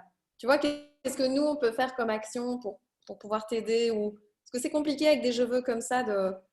Oui, mais en fait, je pense que la manière la plus simple de… Voilà, est-ce que tu veux dire WOWO ou alors en général? Chaque personne ici présente, donc oui, les WOWO. Parce que moi, je ne suis pas membre de WOWO, donc c'est pour ça que… C'est pas grave, tu peux quand même formuler un je veux. Donc, par exemple, voilà, je veux apprendre à monter mes vidéos, je veux apprendre à parler en public, ou tu vois, là, tu veux qu'on apprenne à utiliser nos compétences à bon escient, ou peut-être réfléchir 2 minutes. Je voudrais pouvoir connecter plus de personnes autour de l'éducation. Ok, ça va, génial. Donc, c'est-à-dire professionnel, artistique et tout ça. C'est un peu global, mais connecter plus de monde pour soutenir l'éducation. Génial, ça c'est très très bien. Oui. Merci Divine. De rien. Un autre je veux, yes Isabelle Watts. Alors moi, merci Florence d'avoir organisé ça parce que j'ai trouvé Bruno Coleman passionnant. Et moi justement, je m'implique déjà assez fort dans la prise de conscience, l'ouverture, oser se positionner, oser se choisir. Et donc ce que j'aimerais, c'est avoir éventuellement des contacts pour pouvoir coacher des décideurs pour qu'ils ouvrent leur conscience et pour qu'ils ouvrent leur cœur et qu'ils prennent des bonnes décisions. Parce que parfois les décisions sont prises dans l'urgence et aujourd'hui, ils sont dans l'urgence et ils ne prennent pas le temps de réfléchir. Donc voilà, moi j'aimerais bien pouvoir même offrir ça bénévolement le temps de l'urgence. Et donc voilà, parce que j'ai vraiment l'impression que ces gens-là sont au four et au moulin et prennent plus de temps pour eux non plus, pour s'arrêter et prendre le temps de réfléchir en conscience. Voilà, donc si vous avez des gens qui sont demandeurs et qui ne savent pas comment ou quoi, voilà, c'est des recommandations. Merci. Bien, écoute Isabelle, je peux t'aider. Donc, je me mets en duo avec toi, mais ça n'empêche pas les autres de proposer un duo pour t'aider aussi. Merci. Bonjour tout le monde, j'ai réussi à me connecter, c'est Virginie. Ah, salut Virginie. Je suis désolée, j'ai eu un accident de vélo, mon vélo a déraillé et donc je n'ai pas pu connecter avant. J'ai entendu que Bruno était parti, c'est dommage, c'est mon CEO en fait, je voulais l'entendre. Donc Virginie travaille à la Banque de Grove, pour celles qui ne savent pas. Alors, quel est ton je veux veux. Mon je veux. Alors, j'aimerais bien. J'ai un je veux particulier, c'est pour ça que j'ai rejoint la réunion. Ça va, je vais bien, ne vous inquiétez pas. Mon vélo a juste déraillé. J'ai une petite éraflure, mais rien d'autre, donc ça va. J'aimerais bien savoir ce que vous avez pensé et surtout compris de ce que Bruno Coleman vous a expliqué aujourd'hui. Ça m'intéresserait beaucoup, en fait, celles qui ont envie de me donner un feedback, parce que je travaille avec lui au quotidien et du coup, je voudrais savoir ce que les gens perçoivent de lui quand il fait des conférences. Moi, je veux bien être en duo avec toi. Super, merci. Moi aussi. Bon, génial. C'est qui a dit moi aussi? Anka, mais bon, si, Ah, si okay. c'est possible. Oui, on peut faire des trios, des quatuors. Voilà. Mais c'était bien, vous avez bien aimé globalement? Ah, oui. C'était génial, hein. C'était génial. Voilà, j'ai vu que Joël aussi, donc ça fait un quatuor. C'est génial. Merci Anka, Véronique et Joël. De rien, avec plaisir. Merci Virginie. Je vois qu'il y avait Stéphanie qui voulait nous transmettre son je veux. Salut Stéphanie. On m'entend pas. Voilà. Est-ce qu'on m'entend maintenant? Oui, super. Bah, pareil, un tout grand merci aussi pour cette rencontre parce que je ne le connaissais pas et c'est super passionnant d'avoir son point de vue et son avis sur tout ça. Moi, du coup, ce qui me ferait vraiment plaisir, ce serait d'avoir en fait un duo, un trio ou plus encore sur l'échange de livres en fait comme celle-ci. Je ne sais pas si on les voit. Enfin, c'est peut-être à l'envers au niveau du titre. Donc l'entraide, l'autre loi de la jungle, des livres comme Afrotopia, etc. Donc c'est tous des livres qui parlent de la manière dont d'autres peuples voient l'économie et plein d'autres sujets, mais l'économie entre autres, notamment les peuples racines, donc vraiment repartir parfois d'un modèle complètement différent qui n'a absolument rien à voir avec le nôtre. Et je suis beaucoup dans ces bouquins-là, et donc si certaines d'entre vous ont des références, ça m'intéresse vraiment, et puis j'en ai aussi à partager. Super, je veux Stéphanie. Super, je veux. Des références de livres sur la manière dont d'autres peuples vivent et voient l'économie. Des modèles différents. Ouais.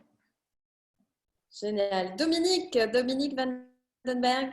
Voilà, j'active ton micro. Vous m'entendez? Oui, je t'entends. Voilà, alors moi je suis contente de la conférence de Bruno Coleman, mais par contre moi je ne suis pas économiste, hein, donc moi j'ai parfois été un peu heurtée et c'est pour ça que je viens de me connecter avec Mylène, parce que je trouve qu'il promouvait quand même encore beaucoup l'économie de marché, et moi je pense que l'économie de marché, quand elle est débridée, est très néfaste en fait. J'ai travaillé dans des grosses sociétés multinationales où on nous parlait de ROI et tout en plus et plus et plus. Alors que finalement, pour moi, c'est déjà très bien si on produit et il faut valoriser la production et pas demander tout le temps plus. Et donc, voilà, j'ai déjà contacté Mylène, mais mon je veux, c'était ça, c'était de pouvoir parler avec elle pour comprendre un peu mieux toute la notion d'économie de marché, parce que c'est vrai que moi, j'ai bien l'idée d'inciter les gens à placer dans des choses solidaires, dans l'économie circulaire, dans les choses qui amènent à l'humain. Mais voilà, mon je veux, c'était mieux comprendre cette dimension que je ne comprends peut-être pas bien, mais voir comment on peut la rendre plus humaine. Mieux comprendre l'économie de marché? Oui, et comment justement on peut la rendre plus humaine. Et je crois que Mylène avait des pistes à ce niveau-là. Ça m'a fait du bien de l'entendre en fait. Que moi, cette référence au modèle américain me heurtait un peu en fait, j'avoue, mais je ne suis pas économiste. Merci Dominique, merci déjà Mylène d'avoir interagi. C'est super je veux tout ça les filles. Encore d'autres je veux? Oui, Susanna, voilà, je t'ai activé Susanna. Merci beaucoup. Merci d'abord pour la conférence, c'était super intéressant. Et j'ai un je veux très concret. En fait, j'envisage de m'installer à Paris bientôt. Bientôt, je ne sais pas encore quand, parce que la crise met beaucoup de points d'incertitude dans le futur immédiat. Mais voilà, ma situation a évolué et j'envisage de m'installer à Paris. Donc, j'ai entendu que deux des participants, l'une participe de Paris et l'autre, c'est une personne qui est en train de changer de la France vers la Belgique. Là où je serais intéressée, c'est éventuellement à savoir Voilà, si jamais j'ai des soucis ou des questions sur l'entremêlé administratif français que je ne connais pas, pouvoir poser des questions à des personnes qui éventuellement connaissent et pourraient me guider. Et de l'autre côté, j'ai un autre je veux qui est plus une proposition. Florence, tu as dit que tu souhaitais étendre disons, vers la France, le réseau WOW. Je ne suis pas encore membre, mais je serais intéressée. Je ne suis pas encore installée, je n'ai pas encore des réseaux là-bas, mais ça m'intéresserait. Génial. Je veux un petit peu plus flou, mais Susanna. voilà, manifester mon intérêt. Merci beaucoup, Susanna. Je Rien. retiens. C'est super. J'espère que le Parisien Frédéric Blin nous entend. Ouais, vous entendez? Ah voilà, donc Frédéric, tu as déjà une connexion. J'ai répondu dans le chat là, mais pas de problème. Ah voilà. Frédéric, est-ce que du coup tu as un je veux qui pourrait justement être transmis? Moi, je veux me lancer dans l'entrepreneuriat. J'ai entendu durant la conférence pas mal de gens de questionnements sur le changement. Qu'est-ce qui va sortir de cette crise? Ce que je veux faire, moi, c'est aider les gens à changer. On a parlé du climat, on a parlé d'aspect social du travail, d'aider son prochain au final. Hein, on parle d'humanité. Et c'est vraiment ce que je veux faire. Je veux me lancer dans une entreprise qui soit humaine et d'aider les gens à changer eux-mêmes. Voilà. Donc, tu veux faire du coaching, c'est ça? Non, je ne sais pas encore du tout le sujet. Ce n'est pas du coaching, j'aurais dû bien plus concret que ça. Ça peut être ouvrir un magasin solidaire, ce genre de choses. Ça peut être… Ah oui, ok. Donc, voilà. tu veux des contacts avec des gens qui ont une entreprise dans le sens collaboratif, durable? Ça peut être intéressant, ouais, tout à fait. Si c'est… Ok. Ouais. Voilà. Mais que chacun soit acteur de changement et qu'on ne dise pas c'est aux politiques de changer ou c'est pas de mon niveau. Voilà. Ok, génial. Merci Frédéric. Merci. D'autres je veux, les wowos?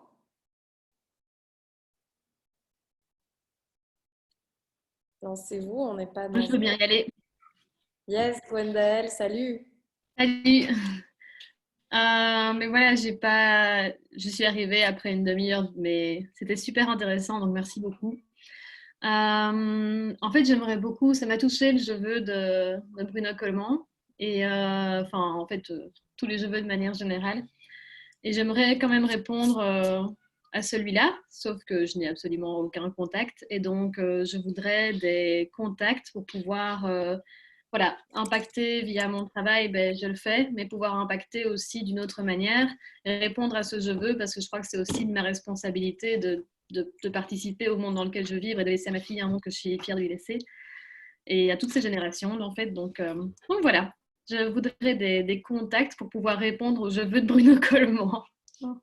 Florence, alors, Florence, oui, tu peux me mettre en duo, on va le faire exprès, mais on est toujours en duo toutes les deux. Mais moi, je cherchais une jeune dans les je veux qui allait se lancer parce que je préfère que ce soit les jeunes qui prennent le débat et qu'on les suive plutôt que l'inverse. Parce qu'effectivement, je suis vachement plus âgée que Gwendael. Mais par contre, ça m'a vraiment parlé. C'est pour ça que je trouvais, j'avais pas de je veux autre que le je veux politique pour l'instant, parce que je crois qu'on est quand même un peu sonné avec ce qui se passe et avec en plus ce que Bruno nous a dit. Et donc, je suis bien volontiers, j'offre bien volontiers mon soutien à Gwendael dans son projet. Écoutez, je me joins si vous m'acceptez comme dans votre trio, parce que j'ai beaucoup de contacts politiques, donc je réfléchis, mais je pense toujours qu'on est plus forte ensemble que seule, et j'ai aussi envie de répondre aux je veux de Bruno Coleman. Donc, si vous m'acceptez, Qui a dit ça? C'est quoi le je veux de Bruno Coleman? Parce que vous dites ça, mais c'est avoir des contacts politiques pour impacter le monde, c'est ça? Alors, le je veux de Bruno Coleman était que chaque personne présente s'implique politiquement, pas forcément en se lançant dans un parti politique, mais en écrivant aux chefs de parti, en écrivant des cartes blanches, en se manifestant, dans le bon sens du terme. Alors, j'essaye de retrouver exactement ce qu'il avait écrit. Mais donc, on s'implique politiquement pour justement montrer qu'on est là, montrer qu'on a des idées, et il disait surtout les jeunes. Eh bien, Donc, tu peux me mettre avec vous alors. Je veux bien rentrer dans ce jeu. Je pense que c'est le moment de le faire, ça. Ok, génial. Moi aussi, je veux bien. C'est qui Stéphanie. le Stéphanie. Ah oui, Stéphanie Poumet? Oui. Ok. Florence? Oui, Nesrine, coucou. Oui, coucou. Content de te voir. Moi aussi. Bon, c'était super sympa l'intervention. Et ben voilà, ce que je veux en fait, c'est de partir sur la dynamique ici. Et je veux développer en fait un think tank de réflexion sur la mise en route d'une démocratie plus participative et pour pouvoir faire une réflexion collective et inclusive sur la modification du système dans lequel on est. Donc du coup, j'aimerais bien me joindre au groupe qui vient de se former. Ouais, génial, ça va être, on va être 10. J'aimerais bien aussi participer. Ouais, Mylène. Bon, est-ce qu'il y en a d'autres? Comme ça, j'écris tout d'un coup. Moi, je veux bien aussi, Florence. Alors, dites-moi votre nom, parce que comme il y en a plein qui lèvent la main, je ne sais plus qui dit quoi. Donc, Marie-Christine. Marie-Christine, Joël, Sabine. Ok. Je ne vous vois pas toutes sur le même écran. Encore une autre que j'aurais pas vue? Moi, Susanna? Ici. Ok. Susanna, Chloé. Moi, Florane. Ah, voilà. Super. Merci, Florane. Génial.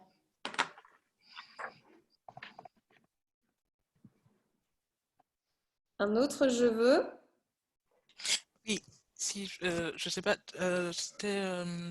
mais je pense que c'était déjà un quatuor. Je sais pas si un quintet ça pourrait aller. J'aimerais bien me joindre au quatuor qui a été formé par Virginie Anka et je me souviens plus des deux autres en fait. Oui, c'était à propos de quoi, rappelle-moi? C'était en lien avec les conférences de Monsieur Coleman. Ah oui. Voilà, je te rajoute dedans. Évidemment, tu es la bienvenue. Merci. Et Florane. Voilà, je t'ai ajouté. Merci, Florane. Je t'en prie. Merci à toi. Donc voilà, je pense qu'on a fait le tour. Merci, Florane. Alors, un autre je veux? Moi, je peux peut-être en profiter pour lancer le mien. Mais justement, en rapport avec Paris, avec la belle énergie qui circule dans WoW en ce moment, je voudrais, enfin, je veux, hein, voilà, il faut. Vous voyez, je fais parfois encore des lapsus. Marie-Christine, tu ne peux pas te moquer de moi. Je ne me moque pas. On doit dire je veux, parce qu'en fait, voilà, il ne faut pas mettre ça au conditionnel, il ne faut pas mettre nos souhaits au conditionnel. Donc, je veux que vous parliez chacune de votre expérience WoW à d'autres femmes pour qu'on puisse ouvrir encore plus d'antennes.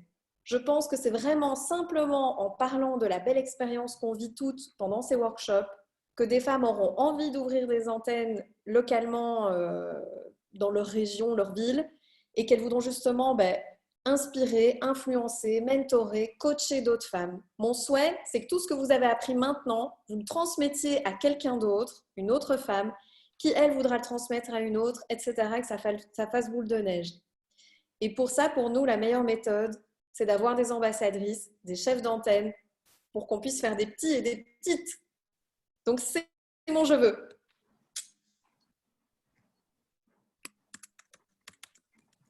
Un autre je veux?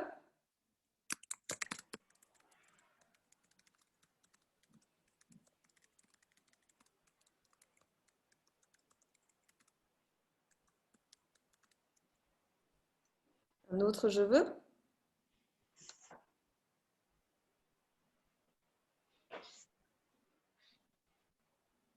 Non? Pas d'autre je veux? Oui, Roxane. Voilà, ton son est activé, Roxane. Bonjour à toutes. Eh bien, moi, je veux 1 ou 2 personnes qui seraient intéressées par un soin au travers des cristaux à distance. C'est quelque chose que, voilà, que je voudrais bien pouvoir faire des soins à distance et avoir un feedback par la suite pour voir l'effet que ça a par rapport aux soins en présentiel. Génial. Donc, tu veux vraiment des volontaires qui testent ces soins et te donnent du feedback pour un soin aux paupières et aux cristaux à distance. Un Kobe, Roxane. Ah, génial. Tu as déjà un duo. Moi, je crois que ma fille est intéressée. Je ne sais pas si tu fais aussi les ados. Elle a 15 ans. Oui, ça, sur les enfants, c'est magique. Ouais. Ah, ben voilà. Je pense que... Accro. Je dois me battre avec mon fils pour nettoyer ses bracelets, il ne peut pas les enlever. Donc. Ah, voilà, bon. Et Roxane, moi aussi, je suis intéressée, donc Dominique Vandenberg. Merci les filles. Moi aussi, j'aimerais bien découvrir ce que c'est en fait. Qu'est-ce que c'est? Ah, c'est Florane. Florane, oui. Yes. C'est des soins énergétiques au travers la vertu des cristaux. D'accord, j'aimerais bien essayer. Non, voilà, Roxane, tu as déjà 4 personnes qui vont t'aider et tester. Donc, j'ai bien noté Valérie, Florane, Dominique VDB et la fille d'Anka. Alors, vous pouvez m'envoyer un petit message en privé que j'ai les bons noms. Alors, tu auras tout, Roxane, dans le mail des Je veux. Tu auras toute leur adresse mail. Ok, super. Mais qu'elles prennent contact et on prendra les petits rendez-vous. Préparez ça alors. Yes. Merci. Merci à toi. Alors, moi, c'est Valérie.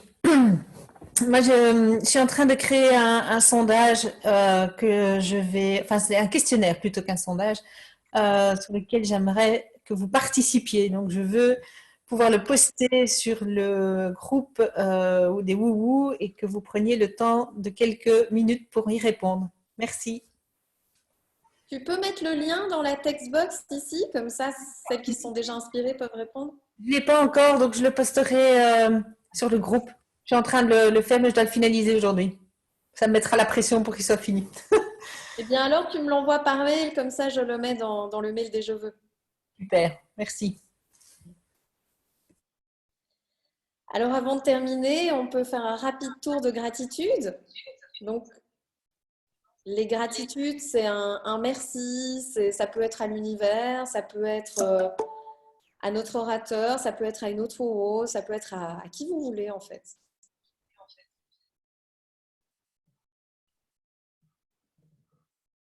Yes, Divine. Oui, voilà, je voudrais dire merci d'abord à ma sœur qui m'a invitée en fait pour ce webinaire. Parce que si elle m'en avait pas parlé, j'aurais pas su qu'il y avait ça. Elle m'a déjà parlé de Wouhou aussi et je voudrais dire que j'admire ce que tu fais, c'est génial. Parce qu'en fait, si je comprends, tu mets en contact les gens qui peuvent travailler ensemble.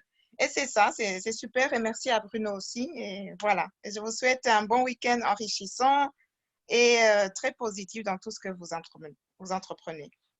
Voilà. Merci Divine. Si tu connais quelqu'un qui veut ouvrir à Hambourg, je suis preneuse.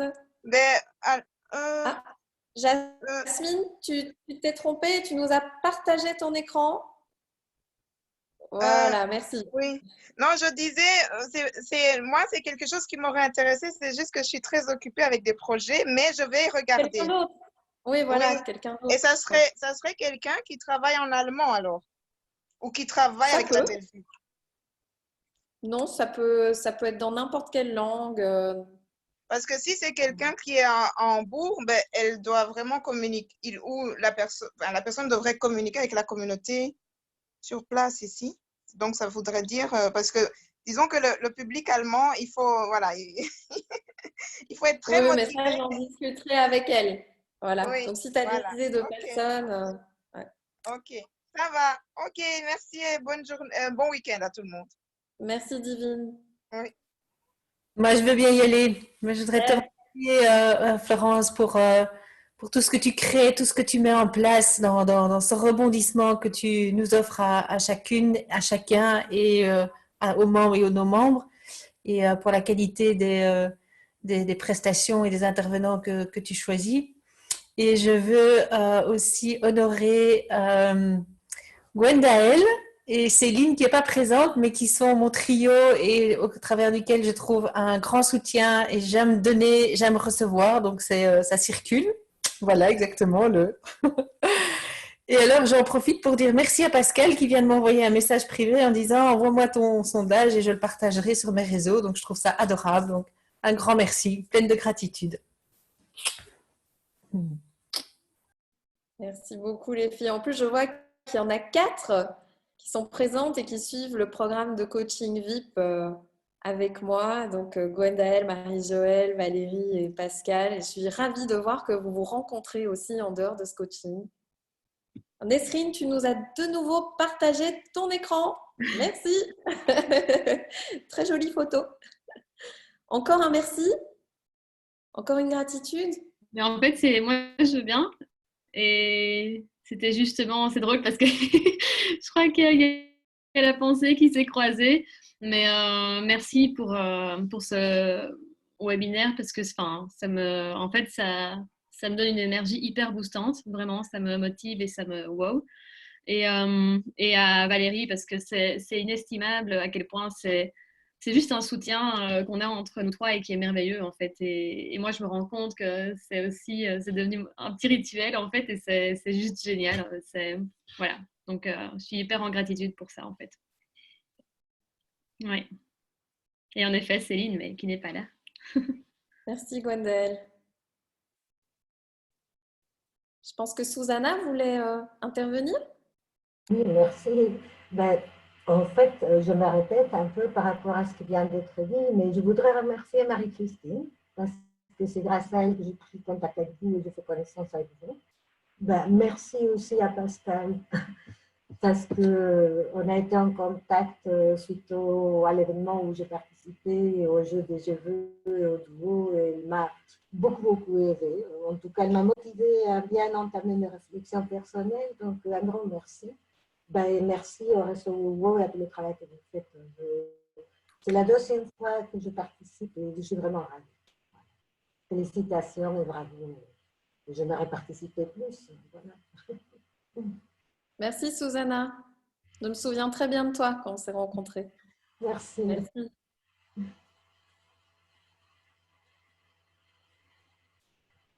Alors, nos prochains events, comme je vous le disais, c'est mardi prochain sur la pyramide des ventes. Je vous donnerai un petit exercice à faire parce que une de mes missions de vie, c'est de vendre avec authenticité. Donc, que cette vente soit alignée à votre cœur, vos valeurs et votre mission de vie. Et c'est tout à fait possible. Ensuite, le jeudi, il y a le workshop avec Evelyne Faniel qui s'occupe de confianceensoi.be et qui a cette méthode d'aller explorer nos zones d'ombre et nos zones de lumière et de faire émerger ces zones d'ombre que généralement on masque un peu, mais pour voir comment les transcender et voilà, les faire basculer dans la lumière et arrêter de tout le temps en fait, se confronter à elles parce qu'elles ont des choses à nous apprendre. Donc très intéressant, très intéressant. Et alors le lundi 20, nous aurons Denis du Carme. Donc pour toutes celles qui veulent justement se montrer un peu en politique, hein, là notre petit 8-10 duo 8-10, ce sera le rendez-vous parce qu'en plus Denis du Carme adore mettre des femmes en avant dans la politique. Il trouve qu'il n'y en a pas assez et il a une très grande visibilité, notamment sur LinkedIn. Donc vous voyez ce que je veux dire, ce sera the place to be. Moi, je voudrais vous dire merci parce que grâce à vous, mon confinement est beau. Il est riche en partage, en joie, tous les coups de fil que j'ai avec vous, les petits SMS qu'on s'envoie. Et voilà, je prends vraiment beaucoup de plaisir à vous écouter, à communiquer avec vous. Donc, merci beaucoup pour votre présence ce midi aussi. À très vite, Léo, par mail et par Zoom. par Salut, téléphone. salut. Merci à toi. Bon après-midi, hein. C'était très Bon chouette, week-end. merci. Ouais, c'était très bien. Vraiment merci chouette. beaucoup.